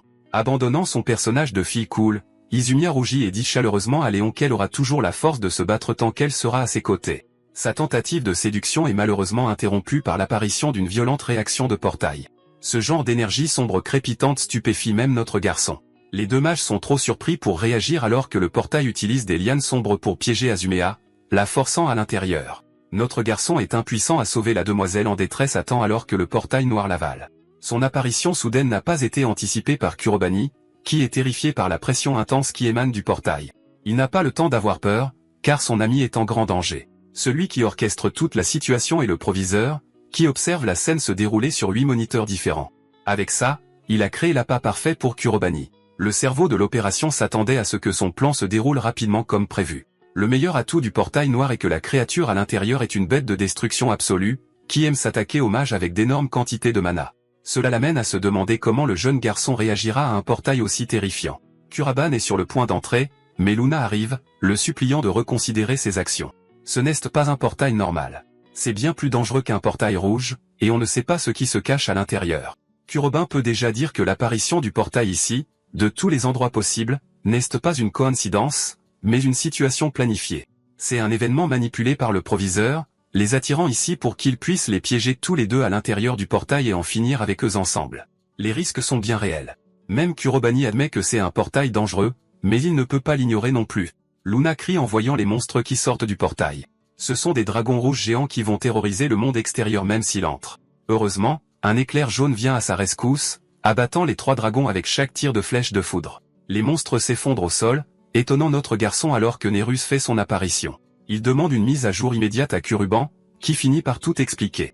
Nérus est très choqué d'apprendre que la présidente du conseil des étudiants est piégée à l'intérieur du portail noir. Malheureusement, d'autres monstres sortent du portail comme une traînée de poudre, et ils doivent les abattre rapidement. Kuruban veut aider, mais Nérus insiste sur le fait qu'il peut gérer cela tout seul, permettant à Kuruban de s'occuper des choses à l'intérieur du portail. C'est une stratégie difficile, mais c'est la meilleure qu'il ait. Alors Kuruban fonce et vise à entrer dans le portail. Ça énerve le vice-président de ne pas être digne de sauver Izumiya, mais en réalité, même lui comprend que Kurobani est le seul à pouvoir la sauver. Il place ses espoirs en lui et regarde les monstres, se déclarant leur adversaire tout en tirant des flèches de foudre sur les dragons. Enfin, allons à l'intérieur du portail noir pour explorer l'environnement. La façon la plus simple de le décrire est un paysage en ruine, complètement dépourvu de vie normale. Ici, Kuroban confie à son familier une mission très importante. Vous vous souvenez du dragon de lave qu'ils ont affronté dans le portail rouge? Ouais. Ce monstre boss est littéralement un monstre de base dans ce portail. Pourtant, Kuroban n'est pas inquiet alors qu'il ouvre les portes de la magie noire, manifestant les pics faux de la calamité. Le dragon de lave tente de le taillader, mais Kuroban est bien plus rapide et tranche net le bras de la bête. Puis il continue en lui coupant les membres et la tête. S'occuper de tous ces dragons va lui prendre beaucoup de temps, et notre garçon ne veut pas ça. Au lieu de ça, il insiste sur le fait qu'ils finiront tous par le craindre et lui céderont le passage de force. Observant les événements se dérouler à l'extérieur du portail, le proviseur est simplement heureux que Kurobani soit stupidement entré au lieu de s'enfuir. Il traite le garçon d'idiot pour avoir couru droit vers sa propre mort. En parlant du soi-disant garçon idiot, Kuroban a déjà dégagé le premier chemin et s'approche maintenant d'une fissure étroite, la partie la plus profonde de ce donjon. Au fait, affronter une horde de dragons de lave l'a pas mal fatigué, mais Kurobani reste cool. Il a déjà fait face à un niveau de difficulté extrême similaire en endurant les profondeurs de l'étage de l'Enfer, donc c'est juste une situation normale pour lui. Encore une fois, son assurance renforce la confiance de Luna en lui, car maintenant leur seule mission est de sauver Izumiya et d'en finir avec cet endroit. En parlant d'elle, elle est actuellement coincée avec tout un tas de tentacules autour de son corps, ce qui me fait m'interroger sur les goûts de l'auteur en écrivant cette histoire. Le monstre boss est en fait une monstruosité Lovecraftienne à un œil, et il retient Izumia en otage malgré sa lutte acharnée pour se libérer. Étrangement, elle sent son énergie être siphonnée de son corps, ce qui ne fait que brosser le tableau de l'horreur que ce monstre déchaînerait s'il s'échappait dans le monde extérieur. Des milliers de personnes mourraient pendant que Izumia se demande si son cher ami Sen est sorti sain et sauf. En même temps, elle sait que ce n'est pas le moment pour lui de se défiler la queue entre les jambes. Sachant qu'il n'abandonnera pas, elle rassemble un peu de confiance pour lancer un sort de feu. L'acte héroïque d'Izumia échoue spectaculairement car elle est incapable de lancer la moindre magie, lui faisant comprendre que ce monstre draine le mana de son corps. Le monstre ouvre sa gueule gigantesque, un aspirateur rempli de spirales infinies dedans qui sont sur le point de causer la perte d'Izumia. La présidente du conseil se prépare à sa fin jusqu'à ce qu'elle entende notre garçon arriver en trombe avec sa faux, tranchant les tentacules excités de la créature. Le monstre hurle d'agonie pendant que Kurobani s'excuse auprès d'elle d'être arrivé en retard. Son désespoir a maintenant disparu, remplacé par l'espoir que son protecteur bien-aimé est arrivé. On passe au proviseur comploteur, qui rapporte fièrement la situation du portail et déclare la fin de Kuroban. Son maître veut que ces deux puissants sorciers deviennent de la nourriture pour son abomination. Kuroban affronte son monstre de portail le plus puissant à ce jour, tandis que sa prétendante est là, coincée dans des tentacules, bien trop calme pour la situation. Luna l'avertit de se méfier des tentacules qui drainent le mana. C'est un genre de monstre inhabituel, différent de tout ce qu'il a combattu dans ce monde ou le précédent. Pourtant, même s'il fait face à des monstruosités bizarres, ses points sont pour tout le monde et ne font aucune discrimination. La créature lance un tentacule sur lui, forçant notre garçon à esquiver. Mais alors qu'il est en l'air, il remarque l'énorme cratère laissé par une seule attaque. Cela signifie qu'être touché ne serait ce qu'une fois garantirait la mort de Kuroban, donc sa meilleure option est de bombarder rapidement son corps principal d'attaque. Activant la magie d'attribut sombre, il défie le monstre géant avec des dizaines de grands pics de sa propre création. Griffe mortelle est à nouveau ajoutée, et bien que Luna pense que cela suffit pour tuer le boss, Kuroban voit cela comme un effort futile. Le corps principal de la créature est toujours indemne. Pulsant d'une férocité rageuse, le monstre crie et enfonce ses tentacules profondément dans le sol. C'est un événement étrange. Même Kuroban ne peut pas prédire l'attaque à venir, pas avant que Luna n'informe son maître du tentacule qui surgit par derrière. Grâce à son avertissement, il esquive, se faisant même érafler par l'impact. Heureusement, ce n'était pas un coup direct, sinon il serait déjà cuit. Pourtant, malgré ses tours de magie noire, Kurobana trouve pénible d'affronter ce genre de monstre unique et n'arrive pas à comprendre ses schémas d'attaque. La créature sort un autre tentacule pour le flanquer par derrière, forçant Kurobana à utiliser sa faux pour le trancher. De plus en plus de tentacules surgissent des côtés, le harcelant de toutes les directions, mais il les découpe comme des sushis. La messagère de la déesse est attristée. Elle n'a vu cet homme se battre sans arrêt que depuis qu'il a mis les pieds dans le portail noir, ce qui signifie que son mana doit être à sa limite. Vu la façon dont Izumia est actuellement traitée, elle ne peut pas survivre beaucoup plus longtemps. Le problème si Kuroban affronte directement le corps principal de la créature et qu'il risque aussi d'être submergé par les tentacules, ce qui signerait son arrêt de mort. Décidant d'envoyer tout balader et de foncer, cet homme jette sa faux, fixant le monstre avec une détermination féroce. Il s'élance à une vitesse folle pour se rapprocher du corps principal de la créature. Izumia le regarde, impuissante et inquiète. Comme prévu, le monstre le submerge de nombreux coups de tentacules. Pour les contrer, il utilise le sort dévoreur sinistre des deux mains pour créer des fissures dimensionnelles qui avalent tous les tentacules entrants. Puis il court vers le corps principal en utilisant ces mêmes tentacules, forçant le monstre à couvrir son corps principal pour se défendre. Kuroban ne va pas laisser sa seule chance lui échapper comme ça, alors il puise à nouveau dans la magie noire, lançant une douzaine de portails et tirant des rafales d'énergie, le sort connu sous le nom de lame aveugle. Cela anéantit toutes les défenses, laissant le corps principal complètement vulnérable aux attaques. Kuroban saute pour faire face à son œil énorme, déclarant la fin de tout. Pour son attaque finale, il rassemble chaque parcelle de mana pour le sort ultime force perdue, frappant l'œil du monstre avec une finition dévastatrice. Cela inflige suffisamment de dégâts pour que le boss explose de douleur. Ses tentacules sont réduits à néant, libérant même Izumia de leur emprise. Le combat est terminé alors que la présidente du conseil tombe du ciel. Son chevalier servant la sauve en toute sécurité. Kuroban vérifie son état, et bien qu'elle puisse à peine parler, elle lui sourit chaleureusement comme si elle était sur le point de devenir la femme de cet homme. Et maintenant, le meilleur, le proviseur réalise soudainement que son plan ultime, le portail noir lui-même, est en train de disparaître tout seul. C'est un changement inattendu. Il est impossible que Kuroban ait pu réussir quelque chose de ce calibre. Pas moyen qu'il ait pu vaincre le maître du portail noir. Shidu vérifie l'anneau, sachant qu'il doit toujours l'avoir. Il le saisit rapidement et le met, ayant rassemblé toutes les pierres d'infinité nécessaires pour anéantir exactement la moitié de l'univers. Attendez. Merde. Mauvaise histoire. Mais avant que ce pseudo-Thanos ne puisse faire quoi que ce soit, notre garçon frappe à la porte. Faisant une entrée fracassante telle l'incarnation des ténèbres, Kuroban reproche au proviseur d'avoir commis une erreur fatale en entraînant Azumiya dans leurs histoires. Il se tient devant le proviseur déconcerté qui se demande comment il a pu arriver là, tandis que Kurobani se positionne comme l'éradicateur de la vermine comme lui. Shidu demande ce que Kurobani fait là, et notre garçon avoue qu'il utilise un certain sort pour placer une marque sur son corps, ce qui lui permet ensuite de se téléporter directement à la base secrète. Cela irrite le proviseur car il se souvient soudain que la silhouette sombre sur le corps de Kurobani plutôt pourrait être la marque dont il parle. Et au fond de lui, Shidu se sent mal à l'aise car il n'a jamais entendu parler de ce genre de magie auparavant. Il balaie cela d'un revers de main et suppose que Kuruban n'est qu'un adolescent insolent qui fait le malin, mais cette pensée se brise presque instantanément. L'instant d'après, Kuruban prend le contrôle de la conversation et devient le dominant, demandant directement au proviseur s'il est celui qui a invoqué le portail. Il lui dit aussi que mentir est inutile car il peut déjà voir tout l'équipement caché derrière lui et que le seul choix intelligent qui reste est de dire la vérité. Kuroban l'accuse alors d'avoir créé un centre d'entraînement pour jeunes sorciers et demande pourquoi il ferait cela si ses motivations étaient toujours sombres et tordues. Le proviseur s'arrête un moment, puis avec un air sinistre, il avoue enfin que son but était de créer de la nourriture. Kuruban est d'abord confus alors que Shidu explique qu'il veut remplir les ventres des monstres au-delà du portail et que toutes ses victimes, tous ces pauvres étudiants sont cultivés dans ce seul but. C'est pourquoi il admet sans hésitation être celui qui a ouvert le portail. Il profite du chaos et gagne à la fois pouvoir et autorité en s'agenouillant devant les monstres. Kuroban écoute tout, mais il ne peut oublier que dans le plan cruel de son maître, l'homme a même essayé de sacrifier l'innocente Izumiya. Il voit Shidu comme une ordure absolue qui rampe sur la terre, et ce qui le met le plus en colère, c'est que l'homme ne ressent aucun regret. Il est suffisant et fier de ce qu'il a fait. Shidu invoque alors son élément feu et dit qu'il se fiche du genre d'insulte que Kuroban lui lance, car à la fin, l'adolescent va mourir. Avec cette confiance, le méchant lance des boules de feu vers Kuroban, certain que cela mettra fin au combat, mais Kuroban est bien plus puissant que le proviseur ne le pense. D'un simple geste de la main, il crée un bouclier et anéantit chaque boule de feu d'un seul mouvement net. Shidu est confus car la magie ne s'approche même pas de Kuroban et disparaît complètement avant de l'atteindre. Puis il réalise que Kuroban le provoque, lui disant ouvertement de l'attaquer correctement cette fois et de montrer sa vraie force. Le proviseur devient furieux et pense qu'il doit montrer à cet adolescent à quoi ressemble vraiment une punition.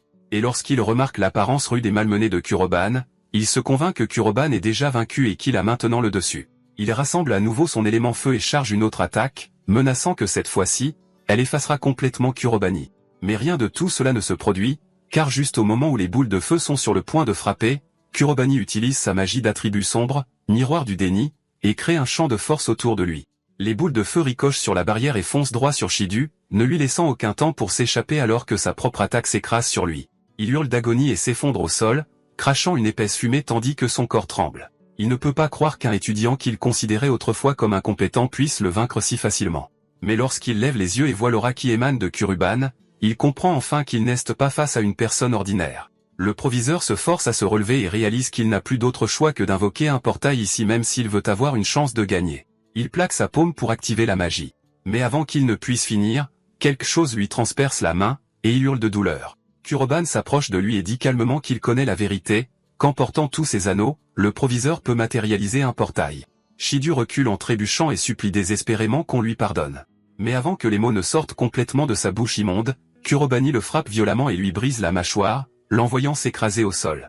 Kuroban le relève et lui dit qu'il va s'assurer qu'il crache la vérité. Il exige de savoir pour qui il travaille et où il se trouve en ce moment.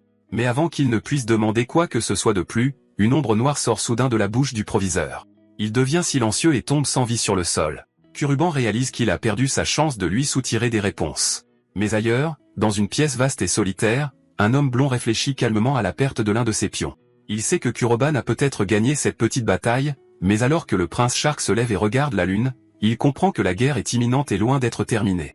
Le lendemain, Kurobani retrouve Azumiya sur le toit, alors qu'il fixe le drapeau qu'il méprise si profondément. Il explique ce qui s'est passé avec Shidu et comment, lorsque l'homme se réveille après l'attaque, il a perdu tous ses souvenirs. Les autorités le placent tout de même en garde à vue, mais la vérité reste inchangée. Des portails continuent d'apparaître à d'autres endroits, ce qui signifie que Shidu n'a jamais été le seul derrière ce complot. Cela correspond exactement à la théorie à laquelle Kurobani croit déjà, et il ne fait aucun doute dans son esprit que Shark est impliqué d'une manière ou d'une autre. Une voix calme résonne dans ses pensées, l'avertissant de ne pas baisser sa garde car la guerre approche. Kuroban le sait déjà, et en silence, il met Shark au défi de faire de son pire, car quoi qu'il arrive, il le trouvera et l'anéantira. Un peu plus tard, Kurubani essaie de dormir quand des souvenirs de sa vie passée refont surface. Il se souvient d'avoir vaincu le roi démon et d'être retourné à son orphelinat en héros victorieux, promettant aux petits garçons et aux petites filles qu'il leur apprendrait la magie. Il se souvient à quel point il était heureux de travailler aux côtés du prince Shark et comment tout cela s'est terminé par une trahison brutale et mortelle qui a conduit à la mort de tous ceux qu'il aimait. Le cauchemar devient trop lourd à supporter, et il se réveille en sursaut, pris de panique. Alors qu'il reprend son souffle, il remarque la lumière du soleil qui entre par la fenêtre et réalise que c'est déjà le matin. Il sait que Shidu a été renvoyé après tout ce qui s'est passé, mais il sait aussi que l'homme n'agissait pas seul. Un profond malaise s'installe en lui alors qu'il regarde le drapeau au sommet de l'école, car il sent que Shark est toujours là, quelque part à proximité. Kuroban pense que Shark attend qu'il fasse un geste, et il se promet silencieusement que le moment venu, il prendra sa revanche, quel qu'en soit le prix. Plus tard dans la journée, tout le monde remarque un homme en costume rouge vif avec des cheveux blonds éclatants qui marche dans le couloir. Il est présenté comme leur nouveau directeur, et Kuroban se souvient avoir entendu dire qu'il en aurait un bientôt, bien qu'il ne s'attendait pas à ce que cela arrive si vite. Izumiya dit à Kuroban que le nouveau directeur a demandé un entretien privé avec lui, et Kuroban accepte immédiatement car il veut vraiment savoir quel genre de personne est cet homme. Il demande à Izumiya si elle et le nouveau directeur sont déjà proches. Izumiya explique que sa famille est assez riche et a un statut élevé, et qu'ils se connaissent bien. Elle dit qu'il est en quelque sorte son oncle, quelqu'un qui s'est occupé d'elle depuis son enfance. Il s'agit de Johnny Coleman, un instructeur pour une organisation qui ne rassemble que les meilleurs sorciers du monde entier. Kuruban comprend ce que cela implique et réalise que l'homme doit être extrêmement compétent. Izumiya ajoute que Johnny a un palmarès impressionnant, ayant fermé tellement de portails qu'on ne les compte plus. Luna interpelle mentalement Kuruban et suggère qu'il devrait absolument le rencontrer pour juger de sa véritable personnalité en personne. Kuruban accepte, pensant que c'est une bonne occasion d'établir un contact avec un sorcier puissant, et il décide de ne pas juger Johnny sur la base de rumeurs. Il veut se faire sa propre opinion seulement après l'avoir rencontré en personne. Kuroban et Azumiya se rendent ensemble au bureau du directeur, où Johnny les accueille tous les deux avec une chaleur sincère. Il sait déjà exactement qui est Kuroban, et voir le sourire radieux de Johnny donne à Kuroban l'impression que la pièce est remplie de soleil et de sérénité. Pourtant, Kuroban se sent un peu nerveux face à l'enthousiasme débordant de l'homme, et même Luna semble prise au dépourvu. Kuroban demande discrètement à Izumiya si Johnny est toujours aussi énergique, et elle soupire en admettant que oui, ajoutant cependant que son optimisme a tendance à déteindre sur les gens. Johnny explique qu'il vient de Sabre, une organisation et une institution qui réunit des sorciers du monde entier. Il dit que Sabre ne se limite pas à la formation. Ils sont également responsables de la gestion des portails qui apparaissent à travers le monde. En termes simples, ils protègent l'humanité des catastrophes qui s'échappent de ces portails. Après leur diplôme, les étudiants peuvent rejoindre l'association des sorciers, mais pour entrer à Sabre, il faut devenir l'élite de l'élite. De là, Kuroban comprend que Johnny n'est pas seulement compétent, mais un sorcier de haut niveau avec une position élevée même au sein de Sabre. Alors que Johnny continue de parler, son ton devient un peu vantard, ce qui met Kuroban et Izumiya légèrement mal à l'aise. Sentant le moment opportun, Izumiya ramène doucement la conversation sur le droit chemin et demande à Johnny ce qu'il voulait discuter de si urgent avec Kuroban. Johnny devient plus sérieux et explique que Kuroban sait déjà que le monde est sous la menace constante de la réouverture des portails. Il admet que Sabre est à court de personnel et manque de main-d'œuvre, c'est pourquoi ils n'ont pas pu poster quelqu'un en permanence dans cette région. Jusqu'à présent, cette stratégie fonctionnait car aucun incident majeur ne s'est produit ici, et chaque fois que des portails apparaissaient, ils se refermaient généralement d'eux-mêmes. Cependant, la situation a changé ces derniers jours avec l'émergence du portail noir. Johnny dit que même Sabre ne peut plus se permettre de l'ignorer, c'est pourquoi il a été envoyé ici. Selon les hautes autorités de Sabre, le niveau de danger du portail noir surpasse même les menaces de catégorie rouge. Si les monstres piégés à l'intérieur parvenaient à s'échapper, des centaines, voire des milliers de vies innocentes pourraient être perdues en un instant. Johnny explique que c'est exactement pour cela qu'ils doivent rester alertes et surveiller de près l'apparition de tout nouveau portail.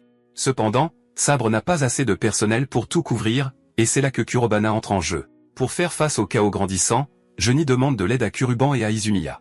Ils pensent qu'ils ont les compétences nécessaires pour affronter le portail noir. Kuruban et Izumiya sont clairement choqués d'entendre quelqu'un du rang de Johnny parler d'eux avec une telle confiance. Johnny révèle alors qu'il a reçu des rapports montrant qu'ils ont également été impliqués dans la fermeture d'un portail auparavant. Une enquête plus approfondie prouve que même les meilleurs membres de Sabre ont eu du mal à gérer le portail noir. En raison de leur expérience, il veut qu'ils restent sur leur garde et utilisent leurs capacités exceptionnelles. Il met un accent particulier sur la puissance écrasante de Kurobani et dit qu'elle est vitale pour défendre le monde contre cette menace. Kuroban tend immédiatement la main et accepte, disant qu'il ne refuserait jamais une chance de protéger le monde. Izumiya essaie d'intervenir et de clarifier que celui qui a vraiment conquis le portail noir était quelqu'un d'autre. Mais avant qu'elle ne puisse finir, une alerte urgente retentit. Un rapport arrive, annonçant qu'un portail de catégorie rouge est apparu près de l'école. Izumiya se tourne vers Johnny et lui demande quel est son plan. Johnny répond calmement que c'est l'occasion parfaite de tester leurs capacités à tous les deux. Izumiya l'avertit une fois de plus de ne pas prendre la situation à la légère, clairement inquiète du danger. Avant qu'elle ne puisse en dire plus, Kuraban l'interrompt et déclare avec confiance qu'ils sont prêts pour le défi. Sur ce, ils acceptent la mission et se préparent à partir, disant à Johnny qu'ils le retrouveront avec son équipe à l'extérieur du portail. Peu de temps après, Kuraban et Azumiya arrivent à l'emplacement du portail, dont la présence est lourde et inquiétante dans l'air. Alors qu'ils se préparent à avancer, quelqu'un les interpelle soudainement et dit qu'il se joindra à eux. Nerus s'avance et ajuste ses lunettes, souriant en faisant remarquer qu'à plusieurs, un combat est plus facile et plus amusant. Kuruban y réfléchit un instant et convient qu'avoir de l'aide supplémentaire est une décision judicieuse. Leur équipe étant désormais au complet, ils s'avancent ensemble vers le portail. Chacun d'eux porte sa propre résolution et sa confiance, déterminés à conquérir ce qui les attend. Ils sont prêts à prouver leur force et à montrer à tout le monde quels puissants sorciers ils sont vraiment. Luna est secrètement heureuse que Kuroban franchisse enfin un portail avec plus d'une personne à ses côtés. En même temps, Kuroban se souvient de ce que le directeur lui a dit plus tôt, qu'il voulait voir leur force alors qu'ils conquéraient ce portail ensemble. Cela lui rappelle son ancien monde où il a appris que la confiance dans un groupe est ce qui donne vraiment envie aux gens de se battre à ses côtés. Cette même confiance est quelque chose qu'il voit maintenant clairement chez Izumiya et Narus. Grâce à cela, il comprend une fois de plus pourquoi le travail d'équipe est si important. Leur détermination étant alignée, ils foncent tous les trois droit dans le portail. Ils se précipitent vers le centre et repèrent bientôt plusieurs types de monstres qui les cherchent déjà. Kuruban dit à tout le monde de faire de son mieux et de rester concentré. Izumiya s'avance immédiatement et déclare qu'elle fera le premier pas en abattant le monstre de type loup. Elle invoque sa lance de glace et tire des pics de glace acérés droit sur lui, perçant son corps. Cependant, un loup perce sa défense et se jette sur elle.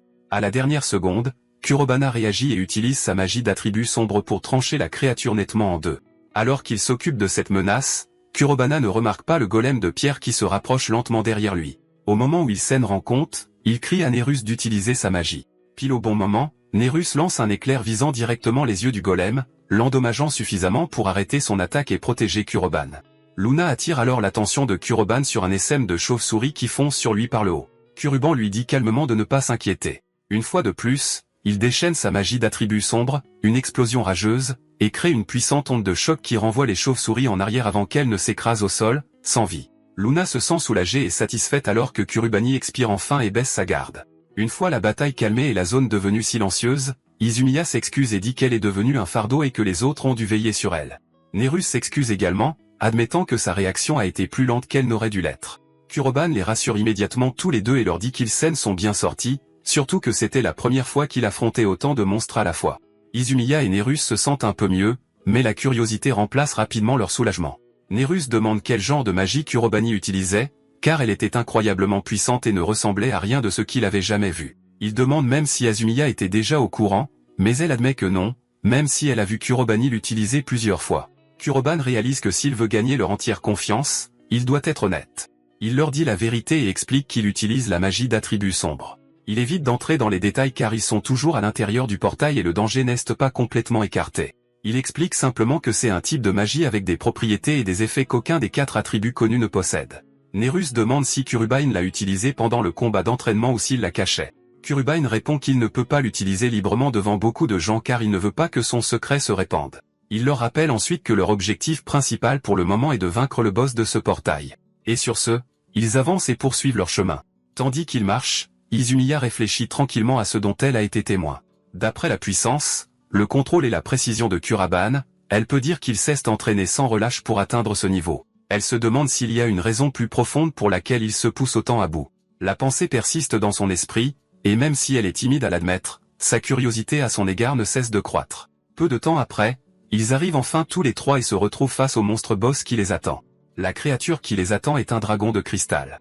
Dans l'ancien monde de Kuroban, il avait un extérieur résistant, ce qui le rendait très difficile à combattre. Kuroban s'avance avec confiance, disant à Azumiya et Narus qu'il s'occupera du front et qu'ils doivent couvrir ses arrières. Il leur ordonne de viser ses pattes par derrière. Ses deux coéquipiers comprennent immédiatement son plan et le regardent foncer droit sur le dragon de glace sans hésitation. Travaillant en parfaite harmonie, Izumiya et Nerus utilisent leur magie pour geler les pieds du dragon au sol, l'immobilisant. Kuroban bondit dans les airs en utilisant sa magie d'attribut sombre et frappe le dragon avec précision, lui assénant un puissant coup tranchant qui le coupe nettement en deux. Nerus et Izumiya regardent avec incrédulité le dragon se briser comme du cristal durci, un spectacle de puissance dont ils n'ont jamais été témoins. La démonstration de la magie d'attributs sombres de Kurobin les laisse complètement stupéfaits. Bientôt, le trio sort du portail où le directeur les attend déjà, surpris de les voir revenir si vite. L'équipe a dépassé toutes ses attentes, et son bonheur est évident. Kurobin remarque que le directeur s'est également occupé des monstres qui rôdaient à l'extérieur, et le directeur rit en disant que c'était assez facile à gérer. Il regarde ensuite Nerus, notant qu'il a rejoint leur équipe, et Kurobin confirme qu'ils ont vaincu le boss et fermé le portail avec succès. Le directeur admet qu'il était si puissant qu'il a presque oublié un instant qu'il était des étudiants.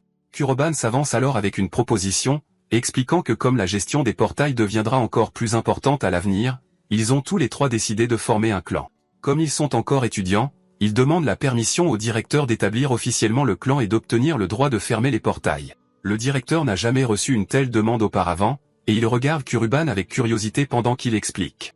Sabre manque actuellement de personnel, dit-il, et il pense qu'avec leur puissance combinée, ils peuvent tous les trois travailler efficacement ensemble. Johnny réfléchit à l'idée un instant.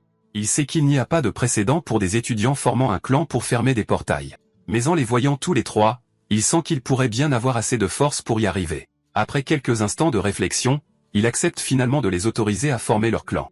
Il leur assure également qu'ils n'ont pas à s'inquiéter de suivre leur cours habituel car, avec son autorité, il convertira toutes les réalisations de leur clan en notes. Kurobin ressent une vague de bonheur face à ce résultat, jetant un coup d'œil à Izumiya et Nerus pour voir qu'ils partagent la même joie. Pour lui, c'est comme si leur plan prenait enfin vie. Bientôt, ils s'installent dans leur nouvelle salle de réunion, et Kurobin y pose une tablette sur la table. L'écran s'illumine d'une carte remplie de marqueurs colorés. Il explique qu'elle montre les emplacements des portails précédemment ouverts et les moments où il les a fermés. Il veut savoir s'ils peuvent détecter une quelconque tendance. Izumiya et Nerus sont tous deux stupéfaits, se concentrant principalement sur le fait que Kurobin a géré un nombre si énorme de portails tout seul. Izumiya se souvient d'avoir entendu des histoires il y a quelques jours sur des portails apparaissant à des endroits aléatoires, pour se refermer rapidement sans explication. Maintenant, elle réalise que Kurobin était derrière tout ça. Nerus déglutit avec respect et admet que ce que Kurobin a accompli est à la fois impressionnant et imprudent. Luna acquiesce en silence. Izumiya rappelle à Kurobin que maintenant qu'ils font partie du même clan, ils devraient travailler ensemble, et qu'ils devraient éviter de faire d'autres actions risquées en solo. Kurobin reconnaît son erreur et promet de travailler en équipe à partir de maintenant. Luna sourit, heureuse de voir Kurobin interagir et socialiser enfin bien dans ce monde. Nerus soulève alors une nouvelle préoccupation. Si autant de portails apparaissent, les monstres ne sont peut-être pas leur seule menace. L'essence magique s'échappant des portails pourrait être tout aussi dangereuse. Kurobin y réfléchit sérieusement. Luna l'avait prévenu à son arrivée dans ce monde que l'essence magique, bien qu'utile pour éveiller les pouvoirs de certains, est toxique pour les humains ordinaires et peut se propager comme une peste mortelle. Izumiya souligne que si de grandes quantités d'essence magique débordent, les pertes pourraient être massives. Kurobin est d'accord et décide qu'ils doivent effectuer des patrouilles pour prévenir de telles catastrophes. Leur objectif est maintenant d'arrêter les problèmes à la source. Cette nuit-là, ils s'équipent et commencent à patrouiller. Izumiya remarque que des soldats de sabre sont également présents, et Kurobin réalise que la situation est sérieuse si même des membres d'élite sont sur le terrain. Soudain, Kurobin s'arrête, repérant un portail nouvellement ouvert, laissant ses coéquipiers momentanément perplexes. Un soldat de sabre reçoit une notification et confirme qu'un nouveau portail est apparu à 5 km au sud-ouest. Sans hésitation, tout le monde se précipite vers l'Incide. Ils arrivent et trouvent la ville en plein chaos. Un portail rouge est apparu au milieu de la route, et les gens courent pour sauver leur vie. Une femme court avec son enfant qui trébuche et tombe. Avant que l'enfant ne puisse se relever, un loup se jette sur eux. L'enfant est sans défense, mais à la dernière seconde, Kurobin bondit et tue le loup avec sa griffe mortelle, sauvant la fillette. La mère est reconnaissante, mais Kurobin se concentre uniquement sur la vérification qu'elle et son enfant sont en sécurité. Il remarque des soldats de sabre dans la zone et décide rapidement de leur laisser les menaces extérieures pendant que lui et son équipe entrent dans le portail. Alors qu'il donne des ordres, il ne remarque pas que la fille qu'il vient de sauver le regarde avec admiration, le considérant comme un modèle. Bientôt, Kurobin remarque une certaine agitation parmi les soldats et s'approche d'eux, se présentant ainsi que son équipe comme des étudiants de l'Académie impériale sacrée. Le directeur leur a donné la permission de former un clan et d'entrer dans le portail. Le soldat les reconnaît grâce aux rumeurs et sait aussi que le directeur les a prévenus de leur arrivée. Kurobin remarque la tension et demande si quelque chose s'est passé. Le soldat explique qu'une équipe d'intervention est entrée dans le portail mais a maintenant perdu le contact. Ils ne savent pas si l'équipe est en sécurité. Le communicateur ne fonctionne pas, mais il n'est pas cassé, ce qui ne peut signifier qu'une chose, quelque chose à l'intérieur du portail a brouillé le signal. Nerus demande s'ils vont les secourir, mais le soldat répond qu'ils sont occupés à gérer les monstres à l'extérieur et à protéger la ville. Leur priorité absolue est d'évacuer les citoyens, et ils espèrent que leurs camarades à l'intérieur se battent avec la même détermination. Ils ne peuvent rien faire de plus pour le moment. Kurobin et son équipe réalisent que les secourir est maintenant aussi leur mission. Ils décident qu'ils laisseront l'extérieur aux soldats et entreront eux-mêmes dans le portail. Le soldat les avertit que c'est extrêmement dangereux, mais à ce moment-là, le directeur apparaît, disant qu'ils n'ont rien à craindre. Il explique que ce sont des jeunes talentueux et d'excellents sorciers, armés non seulement de pouvoir, mais aussi de résolution et d'un sens du devoir. Bientôt, ils entrent tous les trois dans le portail. Izumiya remarque que l'épée brouillard rend la visibilité difficile, mais cela n'a pas d'importance. Ils sont là pour une seule raison, éliminer les monstres et protéger tous les autres. Kurobin annonce que c'est la première fois qu'ils conquièrent un portail en tant que clan, et qu'ils vont tout donner. Alors qu'ils courent tous les trois à travers le portail brumeux, ils remarquent les monstres morts éparpillés sur le chemin. Ils réalisent que ce doivent être ceux vaincus par l'équipe précédente, ce qui les rassure sur le fait qu'ils vont dans la bonne direction. Nerus réfléchit au fait que c'est une situation que même l'élite de Saber n'a pas pu gérer facilement. Il manque d'expérience, et il espère que tout le monde est encore en sécurité. Kurobin leur rappelle que le monstre boss est probablement encore plus puissant, mais ils ne peuvent pas laisser cela ébranler leur confiance. Leur priorité est maintenant de secourir tous ceux qui ont disparu. Izumiya est déterminée, croyant qu'avec la magie d'attribut sombre de Kurobani, il ne devrait avoir aucun problème. Elle est convaincue que dès que Kurobani sera là, tout le monde pourra être sauvé. Puis elle se corrige, réalisant que si Kurobani devait se battre seule, il n'y aurait pas besoin d'un clan. Elle décide qu'elle n'agira pas sous ses ordres, mais en tant que sa coéquipière. Nerouge partage la même détermination, se promettant de ne pas être un fardeau pour Kurobani ou Izumiya et de montrer sa force. Pendant ce temps, les soldats de sabre luttent contre un monstre de slime massif. Ils attaquent avec des boules de feu, mais à chaque fois, le slime forme une barrière protectrice autour de lui. Les soldats sont blessés et frustrés. Un jeune garçon blessé, allongé au sol, supplie ses camarades de le laisser et de se mettre à l'abri. Le soldat à côté de lui crie de ne pas dire de bêtises, mais cette distraction permet au slime de frapper. Les soldats se précipitent pour ériger leur mur de défense, mais il est trop tard. Le slime les attaque un par un, les projetant au sol. Le soldat blessé se reproche d'être un fardeau. Il se prépare à mourir alors que le slime se tourne vers lui. Au dernier moment, une boule de feu violette jaillit d'en haut, et il se relève péniblement, levant les yeux vers Kurobani. Il lui demande qui il est, mais Kurobani ne répond pas, se contentant de confirmer en silence qu'ils doivent être les soldats de Saber. Le soldat remarque leurs uniformes et demande avec hésitation s'ils sont en fait des étudiants. Encore une fois, Kurobani reste silencieux. Izumiya repère la faiblesse du slime dans son noyau et presse Norus d'attaquer avec elle. Elle fonce, sans se rendre compte que le slime à terre a commencé à bouger. Kurobani tente de la prévenir, mais il est trop tard. Le slime atterrit sur sa tête, la clouant au sol. Nerus se précipite pour l'aider, mais il se retrouve lui aussi piégé. Le slime s'apprête à les frapper tous les deux, mais Kurobani intervient à la dernière seconde. Il déchaîne sa magie d'attribut sombre, tirant une immense rafale maléfique qui détruit l'attaque du slime et protège ses coéquipiers. Le slime s'évapore dans les airs sous les yeux de tous, stupéfait par la puissance de Kurobani et sa détermination à défendre ses amis. S'élevant à nouveau dans les airs, il concentre sa magie et anéantit complètement le monstre, le fendant en deux. Les soldats regardent avec admiration, et une fois le combat terminé, ils se réjouissent de leur victoire, témoins directs de la colère et de la puissance de Kurobani et de sa détermination inébranlable à protéger son clan. Après être sortis de la porte, les soldats remercient personnellement les étudiants pour tout ce qu'ils ont fait. Kurobani répond humblement qu'ils ne faisaient que leur devoir. Le directeur rit et dit que c'est exactement ce à quoi il s'attendait. Leurs pouvoirs sont exactement tels qu'il les a décrits à ses compagnons d'armes. Il avait toujours pensé que tous les trois étaient déjà des magiciens exceptionnels. Même le soldat est d'accord et admet avoir honte de les avoir sous-estimés à cause de leur statut d'étudiant. Il demande à tous les soldats de les saluer, et ils le font sans hésitation. Kurobani et ses coéquipiers se sentent profondément touchés par ce geste, une vague de fierté montant en eux. Quand Kurobani revient, Luna l'accueille avec un grand sourire radieux, fier de son exploit. Kurobani lui rappelle qu'assurer la sécurité des gens de Saber est tout aussi important, et Luna est d'accord. Elle le félicite également d'avoir été invité à rejoindre Saber après son diplôme, ce qui lui procure un rare sentiment de bonheur. Juste à ce moment-là, on frappe à la porte. Kurobani va ouvrir et trouve Azumiya devant la porte. Elle s'excuse de le déranger si tard. Kurobani demande si tout va bien, et Azumiya, d'un regard timide, demande si elle peut avoir un moment en privé avec lui.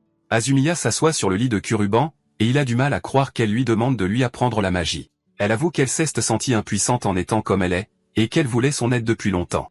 Kurobani réfléchit un instant, se rappelant ce qu'elle a dû ressentir après la bataille précédente, lorsque le monstre slime l'avait attrapée si facilement. Ce qui s'est passé était inévitable, mais elle n'a pas besoin de réconfort. Elle n'est pas ce genre de fille.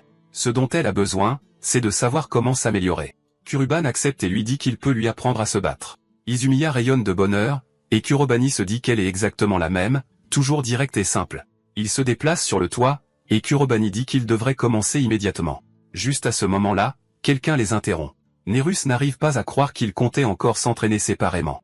Il demande s'il peut se joindre à eux, et Izumiya demande timidement s'il veut vraiment que Kuroban lui enseigne aussi.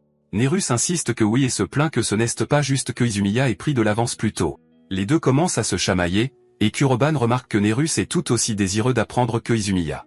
Luna commente que Nerus est un livre ouvert, observant leur dynamique. Nerus s'éclaircit la gorge et leur rappelle qu'en tant que clan, ils doivent travailler ensemble et ne peuvent pas rester à la traîne de Kuroban. Kuroban est d'accord et dit qu'ils le feront en équipe, mais il croit qu'ils ont déjà une solide maîtrise de leur magie. Ils connaissent les bases et même les techniques avancées, mais ils doivent corriger leurs habitudes. Kuroban donne un exemple au combat. Izumiya a tendance à foncer tête baissée sans réfléchir, et elle se rend compte qu'il a raison. Il explique que lorsqu'elle se concentre trop, elle crée des angles morts. Nerus, d'un autre côté, a tendance à ne pas faire de prédictions à l'avance. Il demande ce que Kurobani veut dire par là. Kurobani explique que la chose la plus importante au combat est de se préparer au pire. Par exemple, quand Izumiya a affronté le monstre Slim plus tôt, il aurait dû prévoir que le monstre l'attaquerait quand il s'est précipité pour aider, mais il ne l'a pas fait. Nerus réalise son erreur et admet qu'il était troublé. Kuruban leur dit que ce ne sont pas des simulacres de combat scolaire. Le vrai combat comporte de nombreuses variables, et ils doivent s'adapter. Leur premier exercice consiste à élargir leur champ de vision et à s'habituer au vrai combat. Kuruban invoque un loup en utilisant sa magie des ombres, identique à celui qu'ils ont combattu auparavant.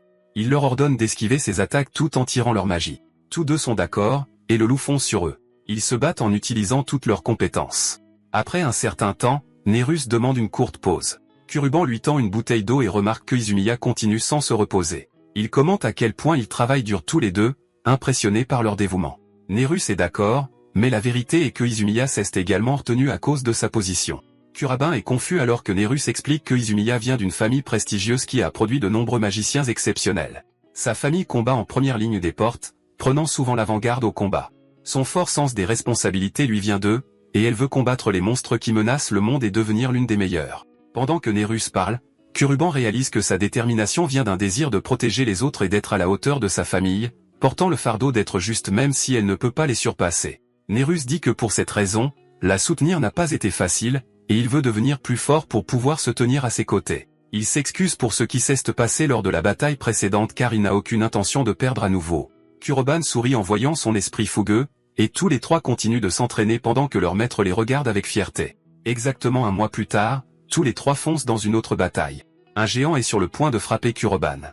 Il ordonne à ses coéquipiers de se concentrer sur le corps principal. Izumiya et Nerus travaillent ensemble pendant que Kuroban tranche les mains du géant. Le géant les régénère, mais il ne remarque pas que Izumiya et Nerus sont déjà dans les airs, préparant leur prochaine attaque. Nerus tire un coup de foudre, et Izumiya frappe avec un coup précis. L'attaque combinée crée un trou dans la poitrine du géant, et il s'effondre, mort, au sol.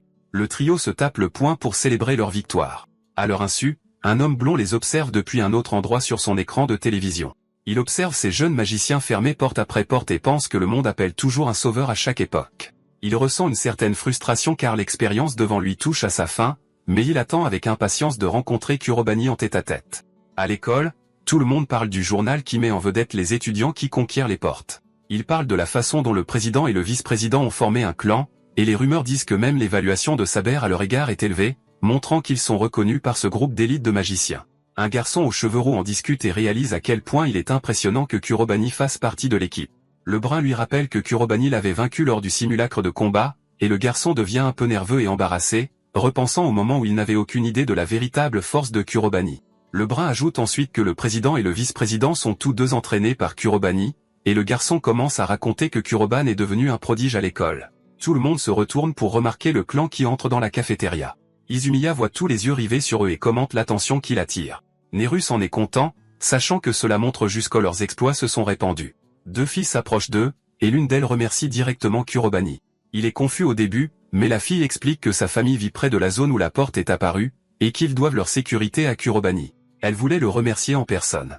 Voir sa gratitude rappelle à Kuroban son ancien monde où les gens étaient tout aussi reconnaissants pour son aide. Il avait sauvé d'innombrables villages, empires et enfants, et même maintenant, ce même sentiment chaleureux remplit son cœur, le faisant sourire.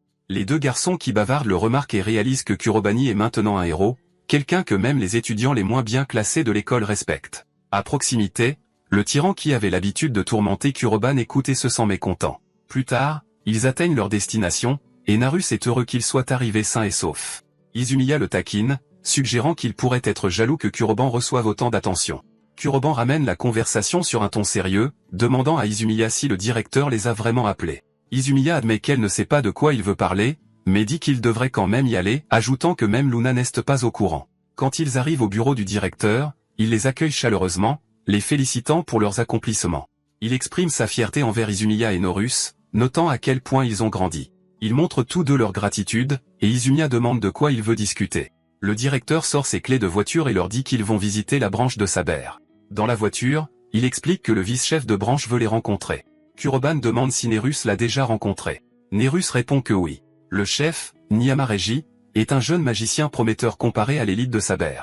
Il était le premier président du conseil des étudiants de l'école et déjà doué pour les simulacres de combat. Après avoir rejoint Saber, il a fermé un très grand nombre de portes. Izumiya ne comprend pas pourquoi quelqu'un comme lui les convoquerait. Le directeur dit que c'est quelque chose qu'ils doivent attendre avec impatience. Kuroban sent qu'il y a une raison et est curieux. Ils arrivent à la 7e branche de Saber. Le directeur les conduit dans une pièce où Reiji attend, assis sur un canapé. Il les salue, pas chaleureusement, mais comme s'ils savaient déjà qui ils sont. Reiji était excité et curieux de les rencontrer en personne. Il mentionne qu'il a entendu parler de leur clan et de la façon dont ils ont fermé et scellé des portes. Se sentant obligé, il a décidé de les rencontrer. Reiji va droit sur Kuroban et lui demande s'il est content de rencontrer quelqu'un comme lui. Luna note que Reiji semble arrogant, et Kuroban est d'accord. Reiji tend la main pour une poignée de main, et Kuroban y accepte. Kuroban remarque un loup chargeant derrière le visage de Reiji, mais personne d'autre ne semble le voir, et lui-même ne comprend pas ce que c'était. Izumiya remarque l'expression légèrement troublée de Reiji et demande ce qui ne va pas. Reiji admet que Kuroban a en fait remarqué quelque chose que personne d'autre n'a vu. Il dit à Kuroban de se calmer, expliquant qu'il venait de libérer une partie de son intention meurtrière pour le tester. Il prévoyait de simplement les saluer et de leur donner un jour de congé, mais maintenant il a changé Davis. Il annonce qu'ils vont se battre en duel et qu'il va affronter Kuroban dans un combat. Sur le terrain d'entraînement intérieur de la branche, Kurobani et Reiji se font face. Reiji commente que c'est un peu ennuyeux sans beaucoup de public, mais que ça devra faire pour l'instant. De cette façon, Kurobani peut utiliser plus de ses pouvoirs sans que personne ne regarde. Kurobani réalise que Reiji a raison, mais il est déterminé. Plus tôt dans leur bureau, Kurobani avait demandé si Reiji était vraiment sérieux au sujet d'un simulacre de combat avec le vice-chef de branche. Reiji a révélé qu'il est un maniaque du combat et qu'il veut juste se battre. D'après ce qu'il a observé, Kuroban a beaucoup de potentiel, et il a même remarqué l'intention meurtrière que Kuroban avait libérée plus tôt. Reiji sent que Kuroban a le talent pour l'égaler. Maintenant, ils se tiennent sur le terrain d'entraînement, prêts à s'affronter. Saber ne rassemble que les magiciens d'élite, et Reiji se tient parmi les meilleurs. Il est curieux des capacités de Kurobani, mais plus important encore, il a besoin de comprendre l'étrange sentiment d'intimidation qu'il a ressenti plus tôt. Le directeur se sent nerveux car Reiji est toujours intense, mais il y voit le bon côté des choses. Il veut évaluer les compétences de Kuroban et voir ce dont il est capable dans un vrai combat.